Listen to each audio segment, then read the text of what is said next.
상스러운 영화 토크 딴지 영진공.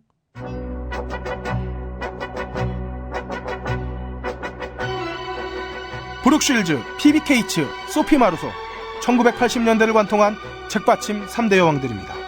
여러분들 마음속의 3대 여왕은 누구입니까? 지난주부터 계속되는 리마스터링 특집은 오늘도 계속됩니다.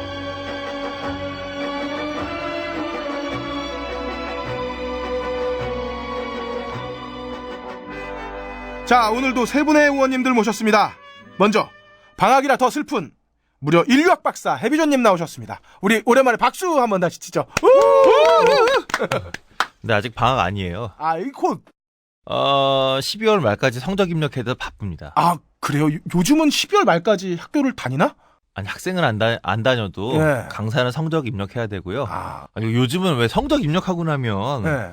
그냥 나오면 나온 대로 받지 뭐 그렇게 꼭 무슨 찔러보듯이 A뿔로 안 될까요? 이거 A 받은 애들이 A뿔 받달라는 게 제일 싫어. 하여튼 그렇습니다. 네, 근데 해비존님. 네. 그 성적 입력할 때도 돈 나오나요? 원래 그 강의할 때 강의 시간대로 네. 책정되는 거. 그래서 12월 달은 좀 손해보는 기분이죠. 아, 그렇네요. 네. 아쉽습니다. 슬픕니다. 네. 다음에는 그 방학이 없어서 더 슬픈 함장님 나오셨습니다. 정말 로또가 꼭 터져야 돼. 그래야 인생의 방학이 와. 괴로워 죽겠어요. 네. 그리고 로또 맞으면 진보당에다 이렇게 내는 거 아니야? 진보당 내야죠. 우리 왜? 왜 내가? 버디님은 진보당 내기로 했어요. 그건 버디님이고? 난 안 그랬는데? 안 내는 바람에 종북 빨갱이들한테 돈 안 갔잖아. 얼마나 잘했어. 그러게. 예. 자, 다음은 자체 인생 방학을 즐기고 계신 버디님 나오셨습니다. 예, 존재 자체가 크래식인 영진공의 살아있는 정신 버디올시다. 지난주에 이거 1, 2부로 안 잘랐으면 큰일 날 지옥이었어요. 그러니까. 내가 잘 자른 것 같아. 자, 시작하기에 앞서서 AS가 있는데요. 그 전에 예. 우리 와이프님이 하시는 AS가 있어요. 예. 네. 그 딴지 영진공 게시판 이런 곳에 네. 많은 분들이 이렇게 해주셨는데 네. 축하의 말씀을 전해주셨는데 좀 선물 얘기만 하고 고맙다는 얘기를 안 했다. 이런 가만있어. 근데 우리 와이프 안 듣는다 그랬는데 어떻게 알지? 네, 하여튼 다시 한번 축하의 말씀 전해주신 모든 분들께 감사의 말씀 전달합니다. 축하합니다. 형수님은 예의 바르시군요. 근데 우리 마늘 안 듣는다 그랬는데 내가 아무 생각 없이 갔다 그러네. 그래요. 그렇습니다. 네. 다 감시의 눈은 그러니까 빅브라더는 쉬지 살아있다. 않아요. 그렇습니다.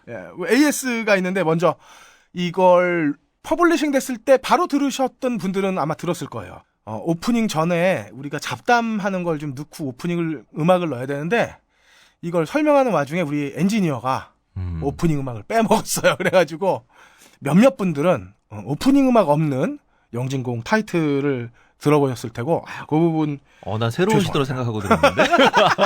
그럼 다행이고.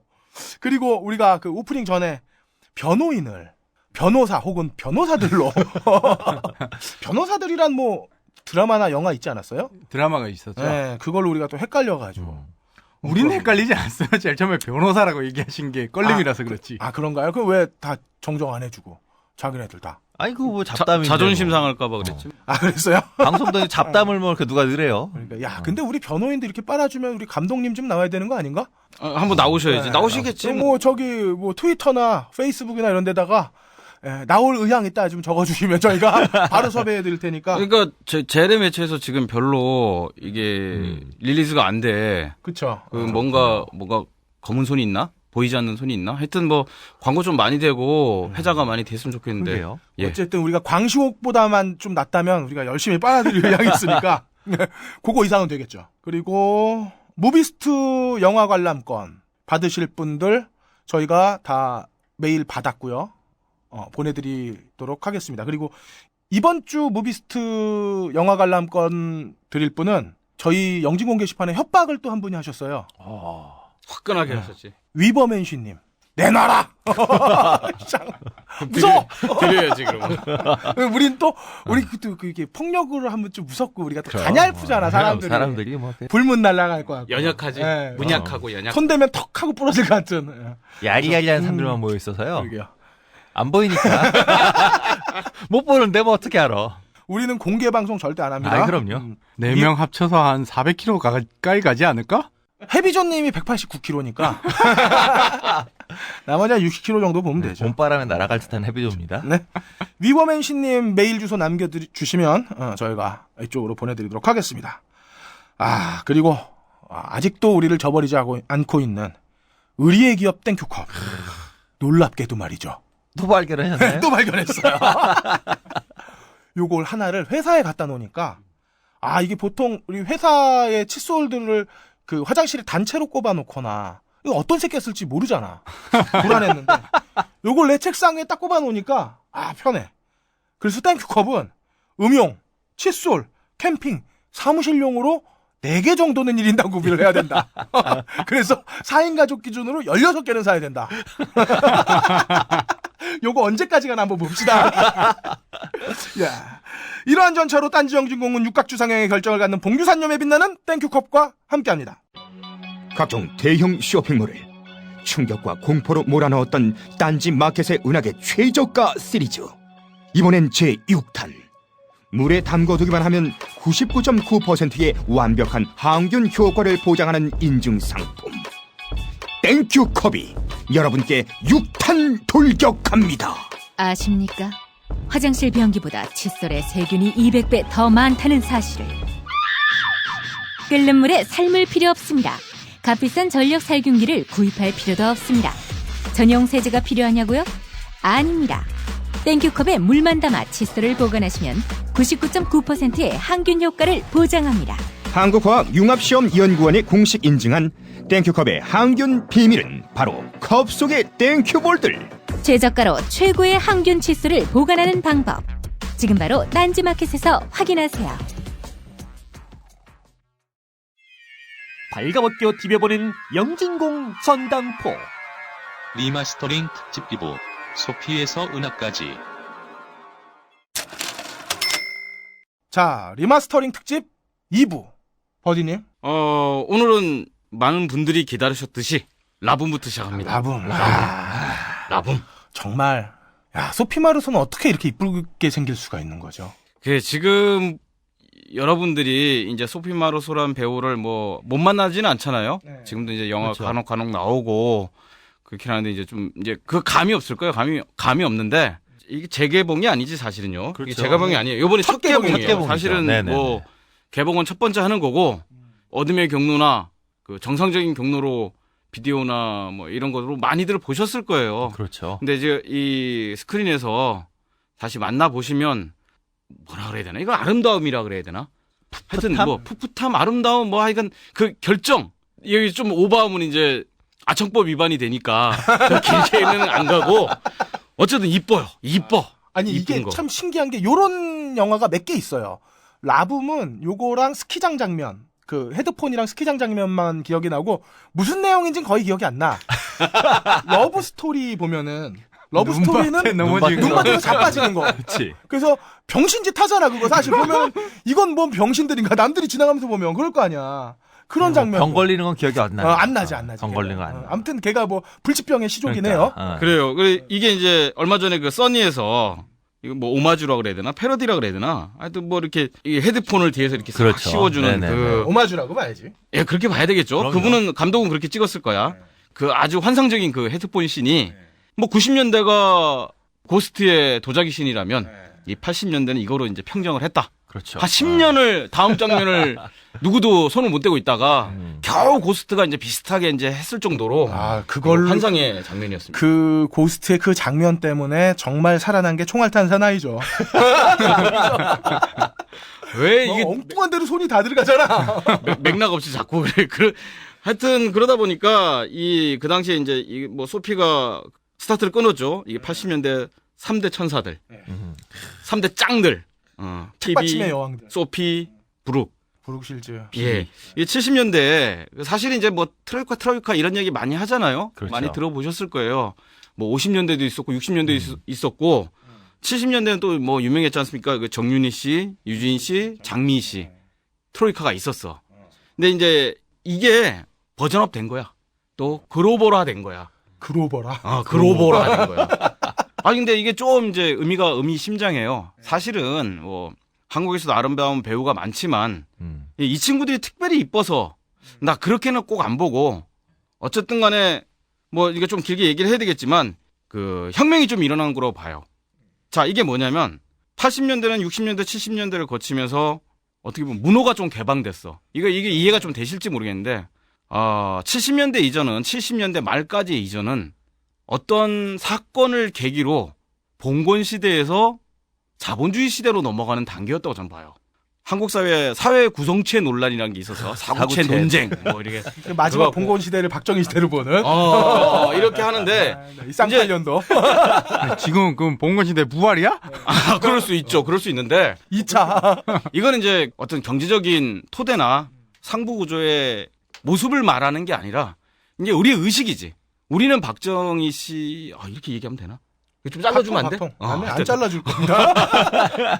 저는 박근혜 대통령을 사랑합니다. 아니 이게 영혼이 없어? 이전의 박통 시대의 박통은 왕이야. 대한민국 사람들한테는 왕이었어요. 이거 뭐 그러니까 의식이 자본의 구조로 지금도 또 그렇잖아요. 지금도죠. 산업화가 돼가지고 잠깐 있어봐 그런 얘기 자꾸 하지 마. 이거 무서워. 왕에서 여왕으로 방송을 하면서 이렇게 무섭게 떨게 만드냐. 하여튼 그러다 보니까 이 의식이 전부 다 이 봉건 사회에서 왕을 기리고 그리고 밖에를 내다볼 수 있는 입장이 아니었어. 내가 외부로 눈을 돌리는 건 아니다. 이거는 뭐 어떻게 보면 반역이야. 쉽게 말하면 세국이야, 세국. 세국 정책이 대한민국의 의식 머릿속을 점령하고 있었던 거죠. 근데 이게 깨졌어. 근데 아이러니하게도 어떻게 보면 좀 더 신랄하고 또 좀 센, 더 강력한 군부 독재가 들어서면서 이걸 뭐 누구 혹자는 이제 그 전 대통령의 그 자신감. 이거 딱 들어와 보니까 별거 아닌 거야. 꼼짝을 못 해. 아무도 자기한테 대들지도 못하고 찍소리 없이 그냥 딱 깔아놓고 그러면 내가 이제 대한민국을 좀 한번 잘 만들어 보겠다. 이런 생각도 좀 했다고 봐. 이게 그 대한민국이 전체적으로 그 매맞는 안에 증후군에 시달리고 있었던 거야.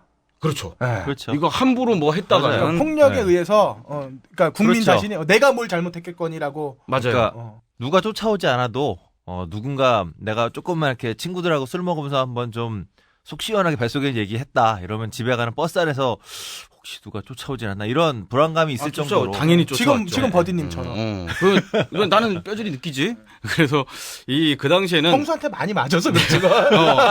내가 어떻게 하면 맞는지를 잘 아는 거야. 내가 어떻게 하면 안 맞는지를 잘 알고. 그러다 보니까 이제 좀 이렇게 쫙 깔려 있었는데 그러다 보니까 그 가장 위에 있던 사람은 보기보다 뭐 이렇게 정치라는 게 어렵지도 않고 그렇죠. 뭐 별거 아닌 것 같은 거야. 알아서기네.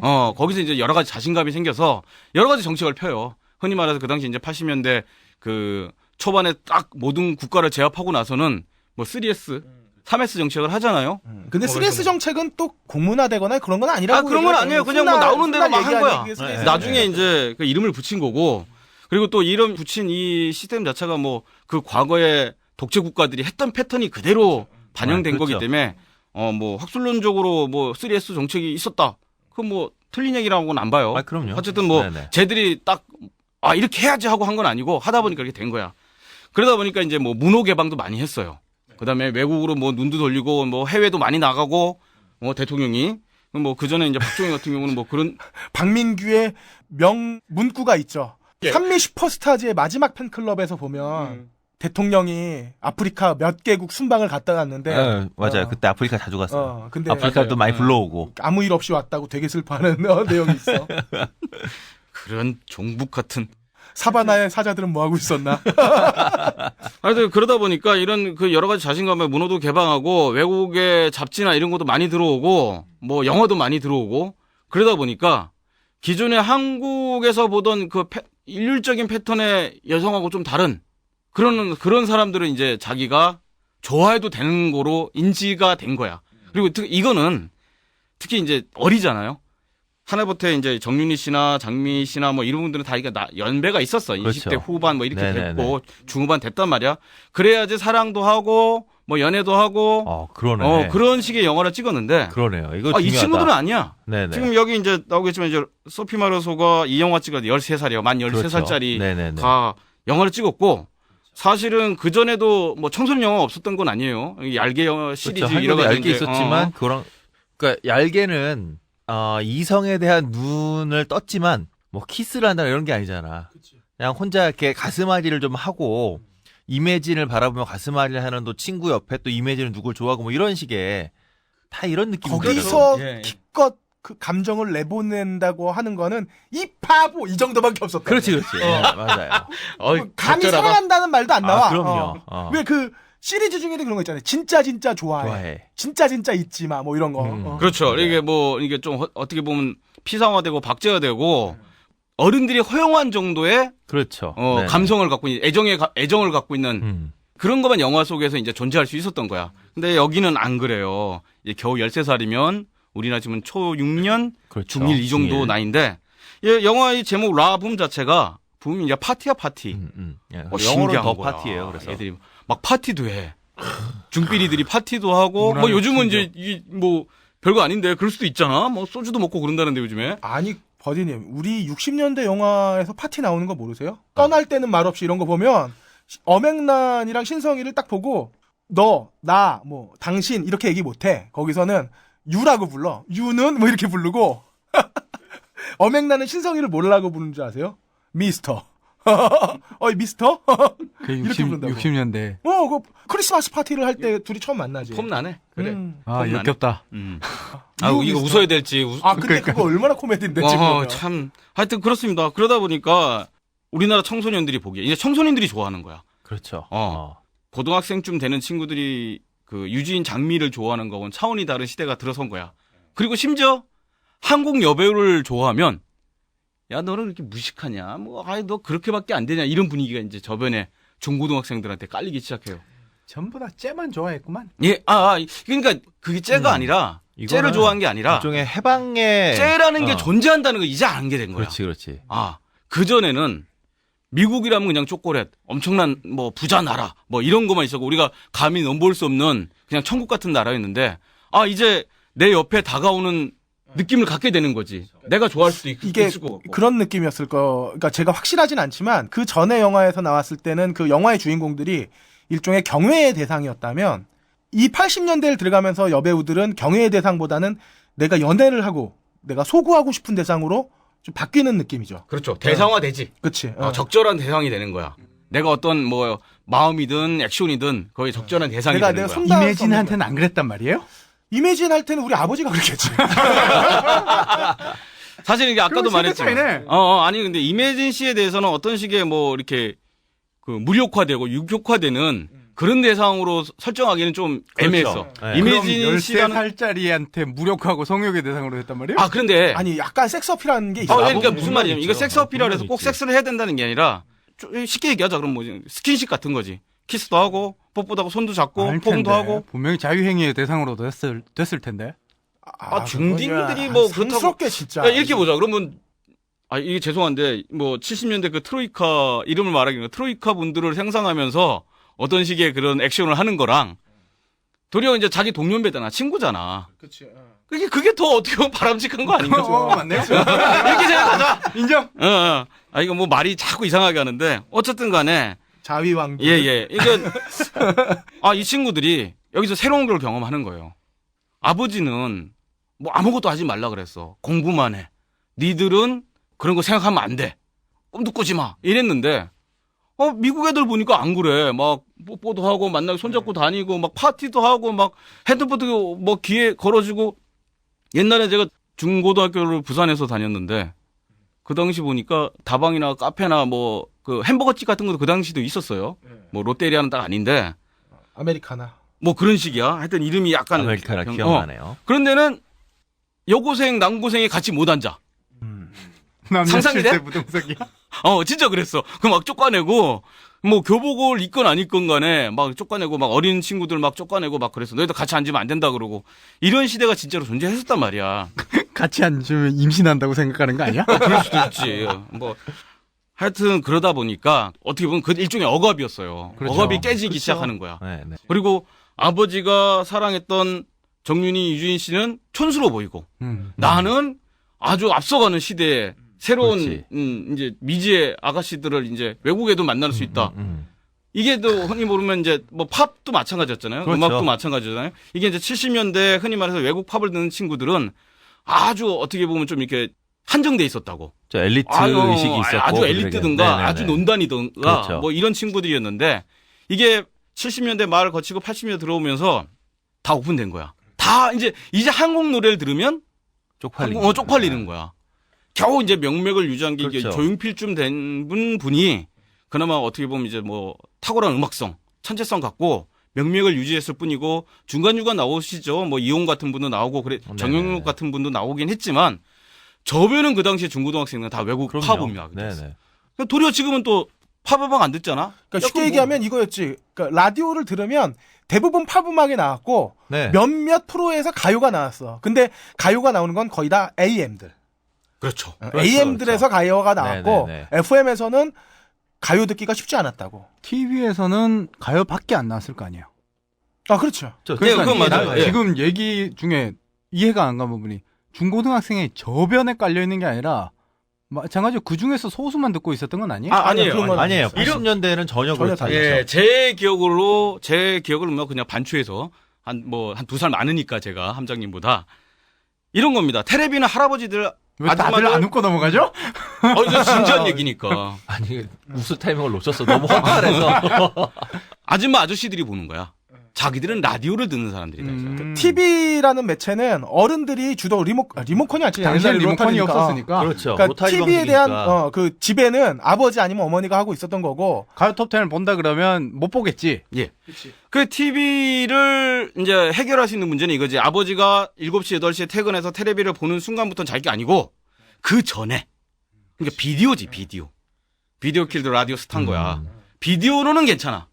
비디오는 내 거야. 그렇죠. 심지어 뭐 우리가 이제 좀 이따 얘기하겠지만 이제 신구 선생님이 비디오를 틀지 몰라가지고 한석규 씨한테 막 혼나잖아. 비디오는 사다 놨지만 이건 이제 어떻게 보면 이제 이 머스트 해보잖아. 그렇죠. 갖다 놔야 돼 네. 집에. 그러니까 텔레비를 70년대 갖다 놨으니까 80년 이제 60년대 라디오로 갖다 놓고 70년대 텔레비를 갖다 놓고 80년대는 비디오로 갖다 놔야 돼. 1번 컬러 TV. 컬러 근데 TV 다음엔 비디오. 이거를 작동하는 건 애들 거야. 그러니까 그 전에 내가 공식적으로 접근할 수 있는 기본 매체는 라디오.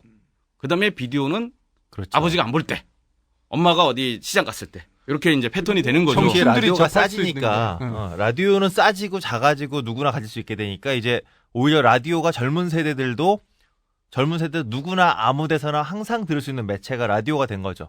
그러니까 라디오에서는 항상 팝이 흘러나오고 그리고 거기에 워크맨이 나오고. 그렇죠. 워크맨이 나오면서 아주 폭발적으로 내가 듣고 싶어하는 음악들을 골라서 그렇죠. 들을 수 있는 시대가 된 거고.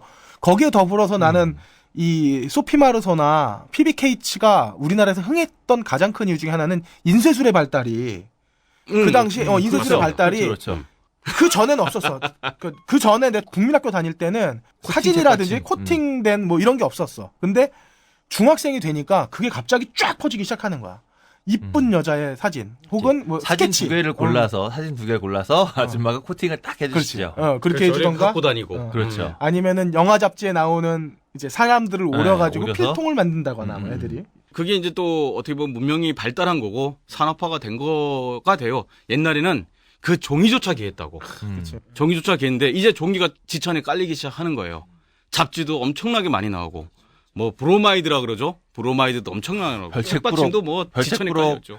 뭐 소피 마르소 네. 브로마이드. 제 여동생이 5학년 때인가 6학년 때 그때는 이렇게 잘생긴 뭐 여자 남자들 사진들을 막 오려서 필통을 만드는 게 유행이었어요. 네, 마분지에다가. 맞아요. 그걸 되게 정성스럽게 다 만들어놨는데 그날 밤에 중광스님 인터뷰가 있더라고. 그래서 중광스님 머리를 다 오려가지고 그 불로 다 붙여줬는데 아 왜 그런 짓을? 와 그때 나 진짜 여동생한테 맞아 죽는 게 이러는 거구나. 지금 청취자분들이 중강스님이 누군지 한번 검색해 보시면 걸레스님, 걸레스님이라고. 걸레스님이라고. 자, 이렇게 역사가 바뀌어요. 역사가 바뀌는 겁니다. 흔히 말해서 저는 이렇게도 봐요. 한국 학생 운동이라는 것들이 80년대가 들어가지고 광주를 거치면서 이제 흔히 말해서 반미라는 태제가 형성이 되거든요. 그렇죠. 근데 빨갱이. 예. 이것도 미국이란 대상에 대해서 대중이 접근할 수 없었으면 존재할 수 없는 거야. 그렇죠. 미국을 인식하지 못하는. 미국을 그러니까 외국을 인식하지 못하면 미국이 뭐인데 미국은 여기 있는 나라가 아니었던 거야.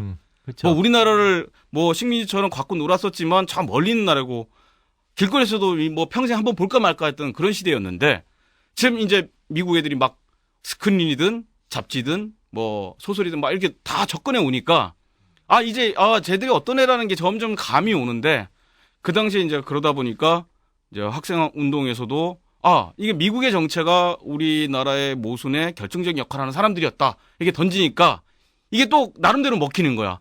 내가 이렇게 못 사는 이유가 이거였구나.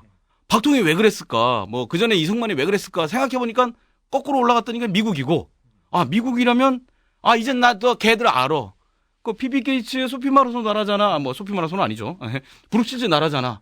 이런 겁니다. 이게 뭐 누가 듣기에는 이게 그런 식으로 좀 이렇게 막 짬뽀를 하냐. 뭐 그런 식으로 뭐 계속 연결을 하냐. 하지만 대중들의 정서는 그렇습니다. 그렇죠. 대중들의 정서는 그랬어요. 자, 어쨌든 간에 우리는 이제 그 서구 문화에 대한 희구를 거쳐서 동질적 정서?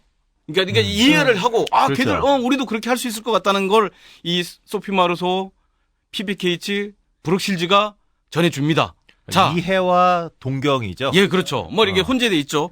심지어는 라붐은 우리나라 개봉도 못했었고, 브룩실즈 이제 푸른 산호초 아닙니까? 블루라군. 네, 블루라군. 그 다음에 PBKH가 블루라군을 좀 약간 뭐 이렇게 어떻게 보면 마케팅적으로 배치마킹한 영화로 봐. 이게 블루라군이 산호초면 파라다이스. 이거 바다 한가운데면 이제 PBKH의 파라다이스는 이제 사막이야. 역시 어른들이 못 와. 막 이런 거 이제 거기 또 얼마나 또 풋풋해 애들. 아름답죠. 야, 이거 참 하여튼 그러다 보니까 이런 아름다움에 이제 우리의 청소년들은 이제 매몰되고 마약과 술에 찌들게 되는 건 아니고 자, 이렇게 아름다워져요. 좋은 문화 많이 벗고. 근데 당연히 문제는 뭐냐면 이 작품들도 우리나라 청소년들 못 봤어. 그 뒤에 이제 한참 뒤에 개봉을 다 인기빨 떨어지고. 어떻게 보셨을까요? 다 그렇죠. 비디오 피자로 뭐로 봤죠. 봤겠지 하여튼. 아까 얘기했지? 비디오 이게 있었죠. 근데 이게 한참 끝발 지나고 나서 이제 개봉했을 때 뭐 흥행도 별로 안 됐고. 그리고 또 다 연소적 관람 불가. 이게 좀 그렇지. 이게 다 연소자 관람 불가죠. 당시로 치면 농도가 좀 세요. 연소자가 나왔는데. 이쪽 분야는 뭐 우리 껄림이 또 전문가 아니니까. 아니요, 저는 PBK치가 정말로 아름다웠던 게 생각이 나는데 프라이빗 스쿨이라고. 파라다이스 바로 뒤에 아마 나왔을 거예요. 프라이빗 스쿨을 볼 때 어떤 느낌이 들었냐면 우리나라 교복은 다 청색 아니면 검정색이야. 왜 저렇게 못 만드나? 교복을. 그 타이즈의 우와 너무 이쁜 거야. 그리고 여기서 좀 더 나가면 이제 아청법인데. 그러니까. 아니 내가 알기로 이거 교복이라고 치는 것만으로도 이거 그래요? 이거 잡혀가는 거 아니에요? 난 그렇게 알고 있는데. PBK치가 지금 나이가 몇 살인데. 아니 그게 어쨌든 그러니까, 교복이라는 어쨌든. 단어 자체가 이거 불법화됐다 이거야 나는. 아니 교복을 이렇게 디자인 못 하나. 그 생각을 근데 했지. 디자인의 측면에서 우리는 네, 정말 이뻤어. 이뻤어요. 이쁜 분들이었고. 교복 하나 얘기하는데도 이렇게 그러니까. 보니까 사회가 막 진짜 떨려나 무서워. 지금. 우리가 정말 무서운 세상에 살고 있는 것 같아요. 어쨌든. 예, 그래서 이제 결론으로 좀 다가가면 이 영화 아직 자체도 시작도 못한 거 같은데 결론. 영화 얘기 영화는 그냥 보세요. 이거 뭐 긴 얘기가 필요 없어. 이뻐. 영화 이쁘고 재밌고 또 어떻게 보면 약간 이게 좀 정서적으로 안 날아드는 부분이 지금도 있어. 청취자들은 우리가 이 여성들이 얼마나 예쁜 날을 막 빨아줄 거라고 생생했는데 전혀 그렇지 않으니까 내용이. 아니 근데 나도 그랬거든. 우리 들어오면서 청취자 여러분 이거 들어오면서 인가 뭐 우리 청취자분들이 좀 이렇게 훅 하고 이제 띄워줄 수 있는 그런 좀 이렇게 야한 얘기를 좀 하자라고 했는데 막상 마이크 앞에 딱 앉으니까 막 법조문이 막 머릿속으로 지나가요. 이거는 결국 마사오님인가? 마사오님한테 맡겨야 되나? 아니 근데 PBK치나 브룩실즈나 소피 마르소가 또 야한 영화를 찍었냐? 그건 아니에요. 근데 나는 이 영화는 야했어. 나름대로 그 당시에 수준이 있었어. 전 블루라군을 KBS에서 일요일인가 해주던 게 있었어요. 토요명화 말고. 1호 극장? 1호 극장에서. 1호 명화극장. 1호 명화극장에서 해준 게 있었는데 그때 처음 봤어요. 근데 보면서 TV에서 공중파니까 편집을 다 했을 거 아니에요. 근데 그 어린 나이 그때가 아마 중학교 때지 싶었는데 중1 때인가 되게 야하다고 느꼈거든요. 맞아요. 많이 벗고 나와 일단.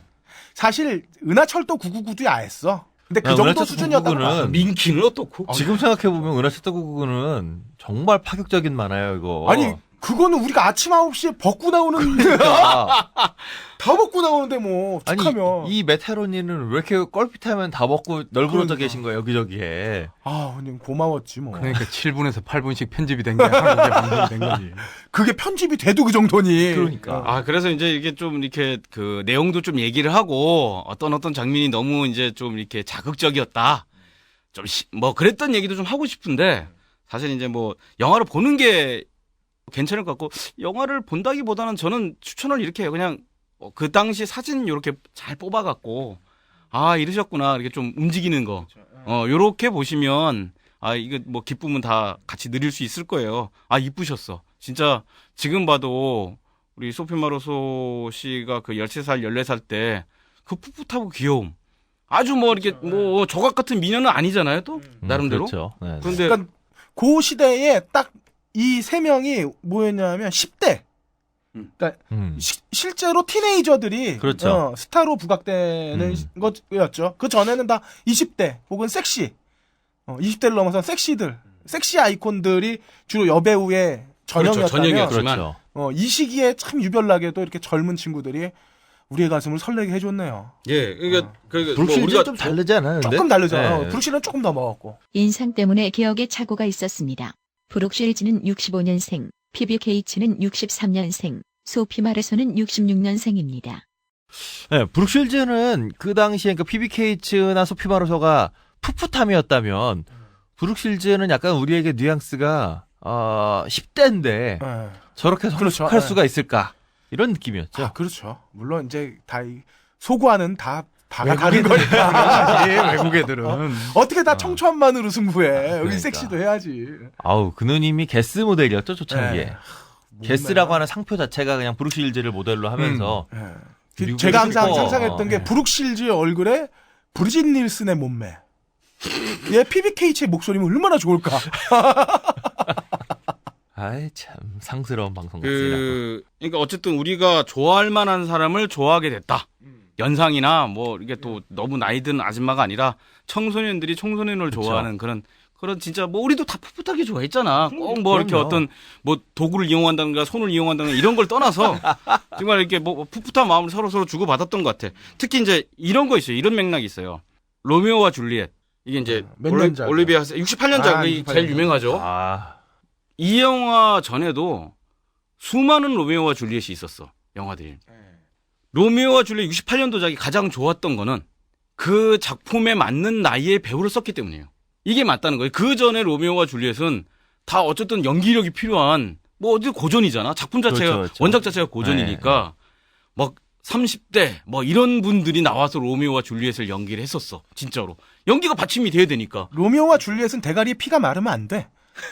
근데 이제 여기 아시다시피 이제 막 완전 10대 초반이잖아. 초중반에 이제 그 원작의 내용 그대로고 그 나이 때 배우들을 써서 드디어 제대로 로미오와 줄리엣이 연기가 나온 거라고 봐. 우리도 마찬가지로 피비든 소피 마르소든 뭐 저기 브룩실즈든 우리 청소년이 딱 막 이렇게 뭔가 꿈을 갖고서 누구를 좋아했을 때 대상이 딱 나한테 내가 좋아할 만한 사람이었으면 좋겠다는데 딱 맞게 나온 거지. 지금은 이제 그런 분들이 되게 많죠. 그렇죠. 지금은 많죠. 젊은 아름다운 아가씨들이 많이 있는데 아청법 더 길게 얘기 못 하고. 아청법 이전에도 한국은 여고생, 남고생은 전부 다 20살, 30 뭐 이런 사람들이 했으니까. 그렇죠. 왜 반올림의 고아라가 정말 슈퍼스타로 확 떴던 게 저렇게 귀엽고 옆에 동생 같은 여고생이 중생이었나 거기서 반올림이? 여중생. 네, 여중생이 진짜 여중생이었잖아요. 그러니까 진짜 여중생인데 사실 고아라 연기도 못하잖아. 연기를 못하는데 그 연기 못함이 오히려 진짜 옆집 여중생 동생 같은 느낌의 인기를 끌었던 거죠. 아, 그 고아라가 반올림으로 데뷔를 했어요. 그렇죠. 네. 우리의 기즈모가. 자, 그래서 하여튼 뭐 영화는 영화 얘기를 해야 되는데 자꾸 옆으로 자꾸 빠져나가요. 뭐 여러 가지 걱정되는 부분이 있는데 어쨌든 뭐 라붐 볼만해요. 꼭 보시면 좋겠고요. 그 뒤에 뭐 다른 경로를 통해서 푸른 산호초나 파라다이스도 뭐 이거 좀 역사성이 있는 영화라고 봐야지. 아, 프라이빗 스쿨 보세요. 프라이빗 예. 스쿨. 이런 것도 보고 뭐 그랜린즈도 같이 보고 그거 좋아하시는 우리 껄림이 이런 것도 같이 즐겨서 고아라 보시면. 나오니까 꼭 보시고. 예. 그럼요. 자, 아니 너무 얘기가 길어졌는데요. 뭐 다음 얘기 넘어가시죠. 요번에 개봉하는 영화 중에 예. 정무문이 또 개봉했습니다. 개봉했고 그 뒤에 이제 좀 맹룡과강하고 사막유의도 연달아 아마 개봉을 할 계획인 것 같아요. 야, 근데 사망 유인을 좀 빼야 되는 거 아니에요? 아, 이거 뭐, 이게 얘기는 많죠. 어쨌든 간에, 이렇게 봅시다. 저는 이제 사막유의를 지난번에 우리 그 홍콩 짱깨 영화 특집 할 때도 아예 저는 이 필모에 안 넣었었거든요. 네네네. 그렇지만, 그래도 우리 브루스리 형님의 이 손길이 있어. 숨결이 들어가 있어. 이거는 좀 얘기를 해야 되니까, 얘기를 해야 되니까 이제 인정을 하고 들어가고, 진짜 정통 필모는 아니라고 봐요. 네네. 이게 정무문은 뭐 그 당시 사회 때 추석 특집 하면서 뭐 아주 좀 주구장창 뽕빨나게 얘기를 했으니까 뭐 길게 얘기는 안 하겠습니다.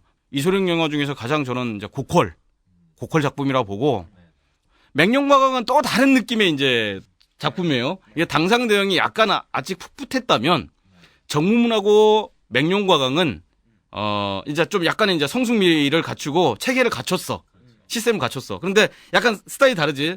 영화는 아까도 지난번에도 말씀드렸다시피 정무문이 이제 아주 타이트하게 딱딱딱 짜가지고 씬이건 뭐 앵글이건 뭐 여러 가지 구도건 그다음에 합이건 뭐 잘 맞춰서 짰던 거에 비하면 맹룡과강은 좀 이제 막 그냥 치고받고야. 난장 싸움이야. 그러다 보니까 정무문의 이소룡은 약간 진지하고 그렇죠. 따박따박 싸우는 스타일이었다는 반해서 맹룡과강은 약간 자유로워. 프리해. 그러다 보니까 뭐 환상의 괴성 이런 것도 맹룡과강에서 아주 제대로 보여주고 뭐 정문이 없었다는 건 아니지만 요런 맛이 좀 달라요. 그 두 작품 비교해 보는 것도 거의 같은 회에 찍고 이랬거든요. 그러니까 같이 보시는 게 이 위대한 영웅에 대해서 맛을 제대로 느낄 수 있는. 용쟁우투는 어떤가요? 그렇게 보면? 글쎄요. 이게 좀 저는 이제 뭐랄까 이게 돈 맛이 너무 난다 그럴까? 역시 이제 뭐 제대로 된 블록버스터를 만들겠다고 이제 뭐 미국 그렇죠, 자본도 그렇죠. 많이 늘었고 뭐 지난번에 그 해비조님도 얘기했지만 이 맥락 없음. 그렇죠. 맥락 없음. 예를 들면 이제 정무문은 자기 사부가 죽고 어떤 중국 민족의 자존심을 건드리고 뭐 중국민을 핍박하고 이런 거에 대한 막 그 저항 이런 것도 있었고. 플롯 자체가 되게 뛰어났죠. 그렇죠. 그러니까 나름대로 맥락이 진짜 탄탄해. 이게 지금 얘기 들으면 좀 우습지만 그 당시 영화에서 이 정도 맥락을 갖고 있는 영화가 드물어요. 이게 애국심 이런 거 참 건들기 좀 어려웠거든. 그러니까 그 당시에 작가들 운동하시는 분들이 영화도 많이 이런 액션 영화 찍고 그러다 보니까 내가 뭔가 애국심을 얘기하고 싶은데 이게 좀 맥락이 안 나드는 거야. 이걸 어떻게 표현하면 애국심이 나올까? 이게 잘 안 나왔는데 정무문은 아주 간결하고 심플하면서도 또렷하게 이런 게 좋았어요. 맹룡과는 그에 비하면 또 이제 이태리잖아요. 이태리에서 이제 핍박받는 중국인들. 뭐 식당도 막, 이게 중국인 식당도 막 까부수고 말이야. 이게 놀러 갔다가. 이태리 깡패들이 말이야. 그럼 또 이것도 저항해야지. 그에 비해서 용쟁우투는 그냥 뭐 모여서 싸워. 뭐 거기서 뭐 돈을 얼마를, 이것이 파이터 머니가 얼마다 뭐 이런 얘기도 없고. 하여튼 그냥 가장 최강자를 가린다는 그냥 진짜 이 전자오락 실 수준의 그런 테마 갖고 하다 보니까 덕분에 스트리트 파이터의 원조라니까. 그러니까 함장님이 얘기했듯이 덕분에 우리가 그렇게 재밌는 게임을 그쵸. 하게 됐으니. 예. 그렇다고 그래서 저 용쟁우투를 뭐 비하하거나 그런 건 전혀 없어요. 그럼요. 가장 위대한 액션 영화에 한 3번째 들어가요. 1탄 정무문, 2탄 맹룡과강, 3탄 용쟁우투. 예, 그렇습니다. 그리고 이제 버디님 안목은 참 저희가 어떻게 할 수가 참 없네요. 클래시컬하시죠. 그리고 이제 사막유의 들어가지 않습니까? 시간 없으니까 이제 빨리 다음 이야기 넘어가시죠. 그럴까요? 네, 예. 뭐 라분드 얘기, 뭐 오늘 할 얘기는 라분이 다였어, 사실. 아니야. 그리고 이제 요번에 또 개봉했던 영화 우리나라 영화관 편이잖아요. 이거 뭐 어떻게 보면 오늘 얘기하는 것 중에 가장 중요한 얘기라고 생각하고요. 다 중요한 얘기야. 아니 그 중에 다 중요해. 내가 얘기하는 건 다 중요한데 그 중에 가장 중요한 얘기. 8월의 크리스마스입니다. 뭐 저는 뭐 여러 가지 얘기하잖아요. 이게 8월의 크리스마스는 한국 멜로 역사상 가장 뛰어난 작품이다. 네, 클레멘타인 한국 그렇죠.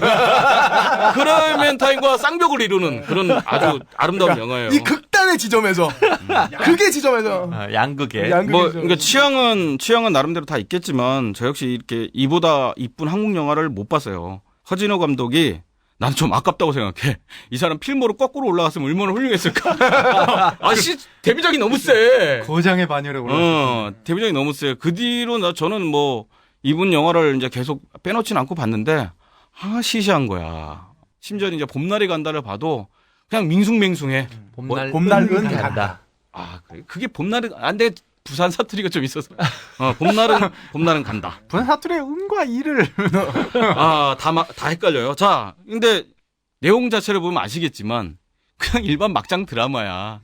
그냥 착한 사람들 나와, 보통 사람들 나와서 막 지지고 볶고 하다가 그냥 그리고 주인공 죽고 뭐 이런 식이야. 그런데 이건 정말 영화적인 힘인 거죠. 그렇죠. 영화로 보면 그냥 그냥 밋밋해. 그 시문화가 갖고 있는 매력이 그런 거 아니에요? 그 사실 미술관엽동물원이 영화적으로 뭐 장치가 뭐 세거나 이런 건 없어. 근데 그러니까요. 시문화가 갖고 있는 아주 독특한 매력이 있는 거지.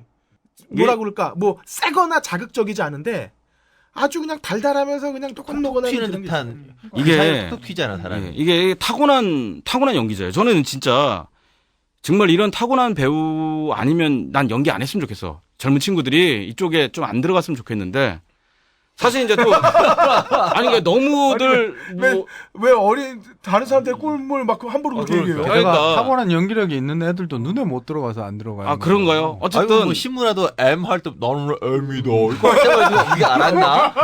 다스리 할 때 뭐 좋았나? 그러니까. 이걸 다스리 할 때는 우리 청초함에 최고였지. 자 어쨌든 이 살아있는 전설은 한 5, 6년 바싹 땡기고 이제 은퇴하잖아요. 그리고 은퇴한 지 이제 한 10년이 넘었는데 13년, 2, 3년 돼가. 근데 아직도 오매불망 사람들이 기다려. 이걸 뭐 전략 전술이라고 볼 수 있는데 어쨌든 간에 그만한 매력을 확실히 갖고 있어요. 이건 뭐 내가 보기엔 이런 전술과 전략이라면 서태지도 비교가 안 돼. 야, 전 동의하지 않습니다. 언제는 동의했어 저한테? 하여튼 예. 배우가 좀 모름지기 이런 맛이 있어야 돼. 뭐 연기를 좀 떠나서 뭐 마를린 몬로는 연기가 돼요? 그렇지만 이렇게 뿜어내는 매력 그리고 또 뿐만 아니라 연기가 나중엔 돼. 영화 한 손 앞편 찍더니 연기가 제대로 나오기 시작하는 거라. 예를 들어서 이제 발성 같은 것들도 심은하 씨는 쫑알쫑알 혼잣말을 해도 이게 정확하게 들려. 그러면 심지어는 옆에 있는 배우는 못 들은 척해. 뭐라고? 이러는데 여기 관객은 다 듣는 거야. 이거 시킨다고 되는 게 아니거든. 이런 배우가 또 나왔으면 좋겠어요. 이쁘기도 이쁘지만 뭔가 알 수 없는 매력도 계속 던져주고 또 그러면서도 기본적으로 베이스가 연기를 특별히 전문적으로 배운 것도 아니에요. 이분이 영화를 찍으면서 이렇게 된 건데 이런 타고난 배우들 좀 더 나왔으면 좋겠고 진짜 이번에 청룡영화제 시상하는데도 보면 정말 배우가 없는 것 같아요. 한국에. 맞습니다. 지금 뭐 여배우 솔직히 뭐 여러 명 말씀들 하지만 저는 지금 이 배우 배우다 여자인데 배우다라고 느껴지는 건 전도연 씨 정도? 이름 있는 배우 활동을 할 수 있는 배우 자체가 손으로 꼽을 수 있을 정도로 적다는 느낌? 그럴 수도 있어. 남자 배우도 그렇고 진짜 수많은 단역 조연들이 있음에도 불구하고 전혀 각광을 받지 못하는. 그렇죠. 좋은 배우들도 사실 있는데 전 그렇게 생각해요. 이거는 시스템이 자꾸 도전하고 투자하지 않는 데서 시작된다고 보거든요. 일단은 내가 그 티켓 파워가 있는 사람들을 중심으로만 쓰다 보니까 그렇죠. 풀을 자꾸 좁혀나가는 그런 문제도 있는 거지. 원톱으로 세울 수 있는 배우쯤 되는 사람들 찾다 보니까 그러니까 최근에 나는 한국 영화에 원톱으로 나와야 될 배우들을 때려놓고선 만든 영화들이 점점 많아지잖아요. 그렇죠. 이게 그냥 안전을 택한 거거든요. 도둑들은 뭐 아예 대놓고 맞아요. 그러니까 한 놈만 밀어주는 거야. 네네. S모 기업하고 H모 기업만 살고 나머지는 죽는 건데 이거 좀 바람직하지 못한 건 맞아요. 뭐 관상이라든가 하여튼 근자에 본 한국 영화는 원톱으로 때려서 그냥 할 수 있는 배우들을 여럿을 모아놓은 게 너무 이게 자주 있다 보니까 이게 저런 배우도 낭비당하는 거고 관객들도 이제 그 본 배우들만 계속 보니까 그렇죠. 돌려먹게 하는 거지 뭐. 그러니까 우리나라의 가장 독이 됐던 영화가 오션스 11. 그런 영화가 패거리 영화. 하면서 러브 액츄얼리도 꼽아야죠. 마셔치 킬즈 어떻게 하라고 저거 있잖아. 실베스타 스탈론이 만드는 익스펜더블. 나쁜 영화. 그런 영화는 만든 영화. 어쩌다 한 번 이게 보통 일반적인 드라마 구조로 갖고 있는 영화 한 10편 나오면 한 번 딱 나오고 또 10편 나오면 한 번 딱 나오고 그러는데 이거는 같은 배역에 같은 조연들이 옹창 다 몰려다녀. 맞아요. 무슨 깡패도 아니고. 이런 거 좀 바람직하지 않습니다. 자, 어쨌든 간에 그 8월의 크리스마스는 뭐 안 보신 분이 있다면 지금까지 모든 영화 말씀 여러 개 드렸는데 요건 꼭 보셨으면 좋겠어. 거의 좀 아름다운 이한희 씨의 역할이 참 좋았죠. 예, 이한희 씨. 친구도 그렇고. 예, 철구. 근데 그 씨는 진짜 아, 한국 신 스틸러란 말이 나오기 전부터 이미 신 스틸러였어요. 예전부터. 이 작품이 거의 이 대한민국 영화의 신 스틸러의 이제 전형을 딱 만들어준, 야, 영화를 다 잡아먹는. 아니, 뭐, 한석규 씨도 뭐, 말해서 뭐해. 완벽한 연기 보여줬고, 신구선생님도 마찬가지고. 아, 근데 철구. 아, 이게 조연은 이래야 된다. 그렇다고 해서 이 친구가 영화를 다 잡아먹진 않아. 그렇죠. 너무 그 오버하지도 않아요. 그러니까 어떤 영화에서는 진짜 좋은 신 스틸러가 영화를 너무 잘하다 보니까 이 후진 영화에서 얘밖에 기억 안 나. 대표적인 배우가 이제 박철민 씨 같은 분. 이분은 영화 나오면 그 영화 1시간 반 중에서 15분 나오는데 이 사람밖에 기억이 안 나. 아, 이거는 박철민 씨 반성하십시오. 너무 연기를 잘하십니다. 실광구에서 다 기억 안 나도 박철민 씨의 박수 쳐는 기억나. 아, 그러니까. 저거 있잖아. 이것은 입에서 나는 소리가 아니야. 우리나라 최고의 명대사 중에 하나죠. 근데 신스틸러 하면 저는 정말 넘버 3의 송강호를 잊을 수가 없어요. 거기서는 인정? 거기서 송강호는 넘버 3가 엄청나게 센 영화였어. 아니, 송강호가 주연 아니에요? 그렇지. 저는 그 영화의 주인공은 송강호 씨라고 보는데. 한석규랑 최민식한테 미안하지만 이미연까지. 다 미안하지만 어떻게 송강호가 주연인데. 그렇지. 그렇네. 송강호 주연이었네. 예. 저는 애들하고 겸상하지 않습니다. 네, 현정아야. 그런 거 흉내는 많은 분이 냈으니까 우린 내지 맙시다. 어쨌든 목까지 올라왔는데 해비조님 때문에 참았다. 이 영화 한국 영화상 최고의 앙상블을 보여주신 배우들의 연기를 보는 것도 기회고, 하여튼 요 영화 꼭 보셨으면 좋겠어요. 뭐 이렇습니다. 극장에서 다시 틀어주잖아. 옛날 영화야. 시시해. 하지만 저는 이렇게 생각해요. 영화는 극장이 40%다. 49%는 좀 그렇고 40%다. 팝콘이 한 9%. 콜라와 팝콘이 9%고 영화가 50%야. 근데 영화관은 40%야. 제발 극장에서 요즘 카톡 좀 확인하지 마시고 좀. 옆에서 카톡 확인하면 불빛 확 올라오는 순간 진짜 욕이 참겠어요. 전화기는 아니, 중원에서 꺼내면 안 됩니다. 중요한 국가적인 업무를 하다 보면 국정원 이런 데 다니시는 분들도 봐야 돼. 댓글 올라온 거 댓글 봐야 될 거 아니야. 자기가 글을 올렸는데. 그럴 리는 없겠지만, 그럴 분들은 아니지만 혹시나 하고 그런 중요한 중체대한 일을 하면 그럴 수도 있다고 생각해요. 어쨌든 이제 뭐 이 동네 구민회관에서 영상기를 틀더라도 스크린에서 보는 맛이 다르다는 건 여러분 좀 인정해 주셨으면 좋겠어요. 그렇죠. 특히 8월 크리스마스는 저도 기억에 남는 게 모르겠어요. 지금 다시 보질 않았으니까. 근데 과거에 봤을 때 극장 화면이기 때문에 보이는 그 눈에 그 하얀 느낌들 있잖아요. 근데 나중에 보니까 진짜 눈이 아니고 소금하고 뿌린 거지만 그 눈이 빛나는 느낌이 절대로 TV 화면으로는 그런 그 빛나는 느낌 같은 거 볼 수가 없거든요. 제가 딱 한 가지만 얘기를 하고 지나갈게요. 이 8월의 크리스마스는 순간순간이 다 아름다운 장면인데, 버릴 수 없는 장면인데, 그 중에 한 장면이 이제 그 심은하 씨가 주차 단속원이잖아요. 그래서 일을 하다가 좀 지쳤어. 그래서 아저씨 힘들어 죽겠어 뭐 이러고 들어와. 그래서 소파에 앉고 한석규가 또 이렇게 의자 저 건너편 소파에 이제 좀 떨어져서 앉지. 그리고 이게 좀 지그시 보다가 웃기도 하고 뭐 이러고 앉아 있어. 그리고 이제 심은하가 거기서 살짝 이제 풋잠이 드는 거야. 풋잠. 풋잠.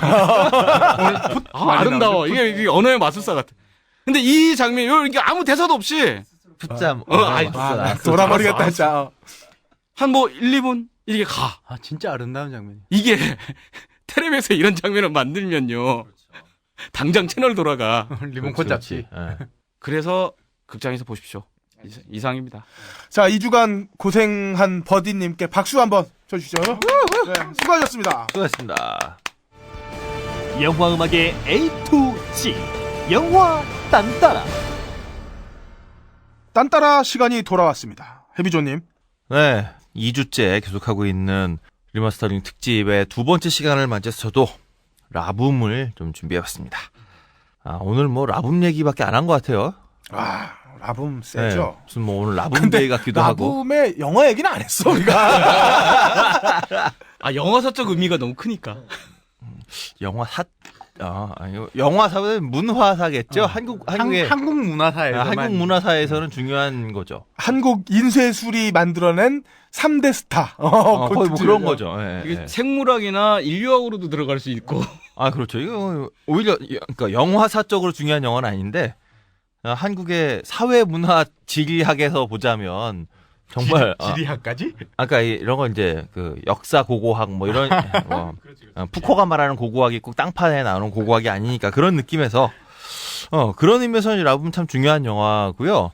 근데 라붐이 한국서만 인기가 있었던 건 아니에요. 다 아시다시피 예, 이게 프랑스 영화고 프랑스에서는 뭐 당시에 430만인가?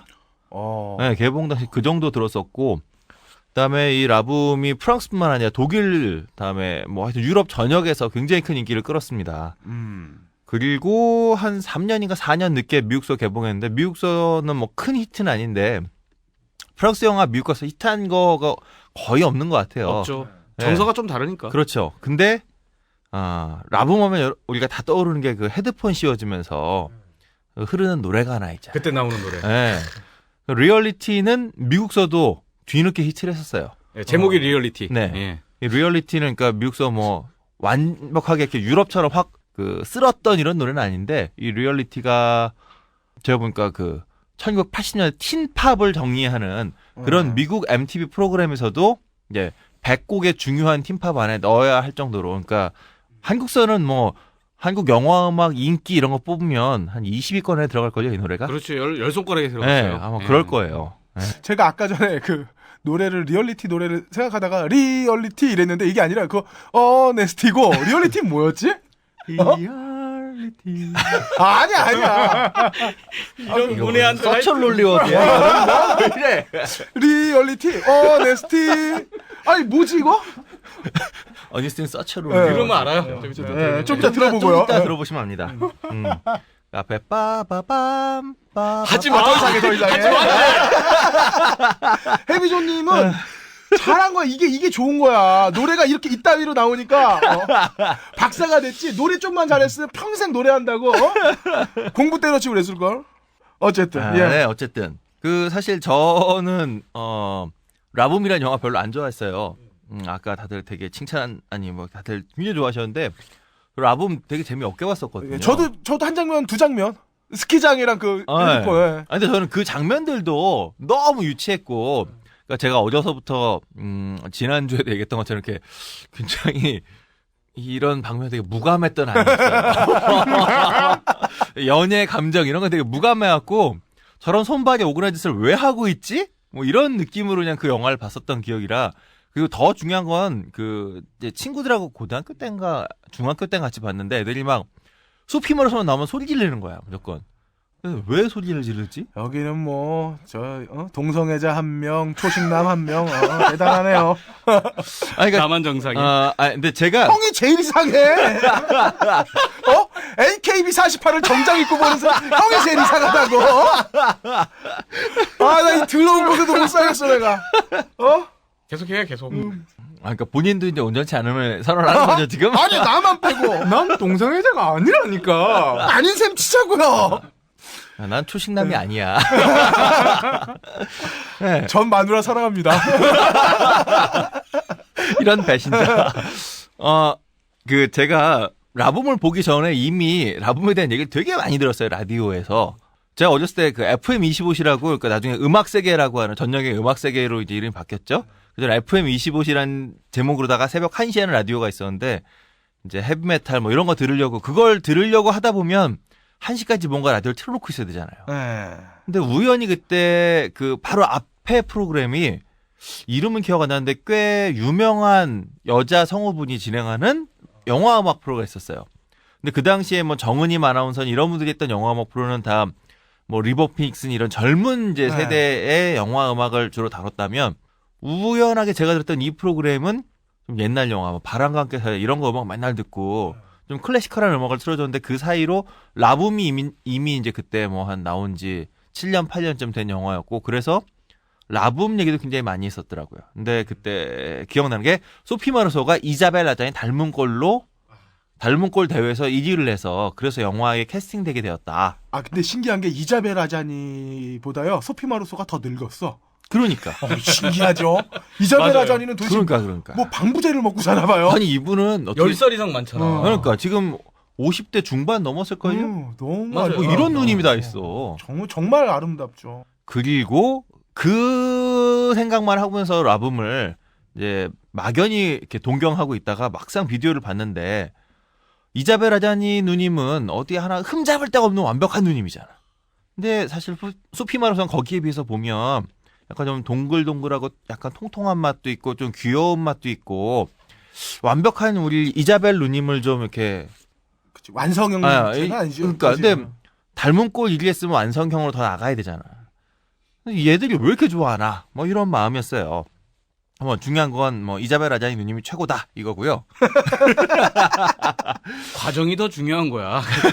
완성체로 가는 그 과정이 재밌거든. 근데 소피는요 그 완성체로 가도 지금 이자벨 누님만 못한 것 같은데요. 그쵸.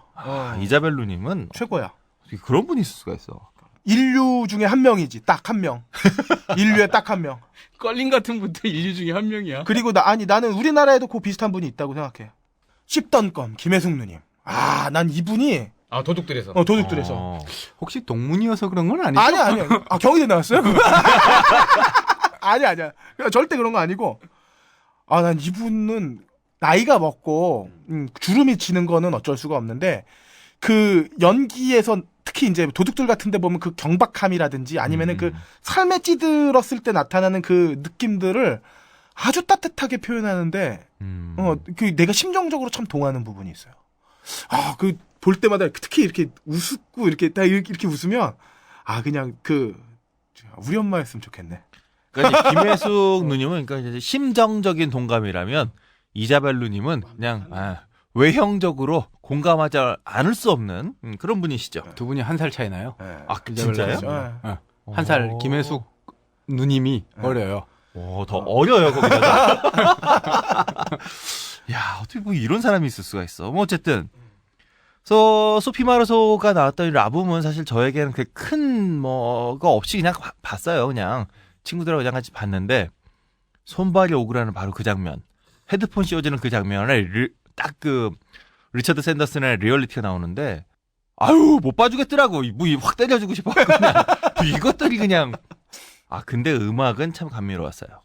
근데 또 이거 다시 들어보면 그 앞에 나오는 그 피아노 소리, 전기 피아노 소리가 조금 또 유치하게 들릴 수도 있어요. 지금의 그 귀로 들으면.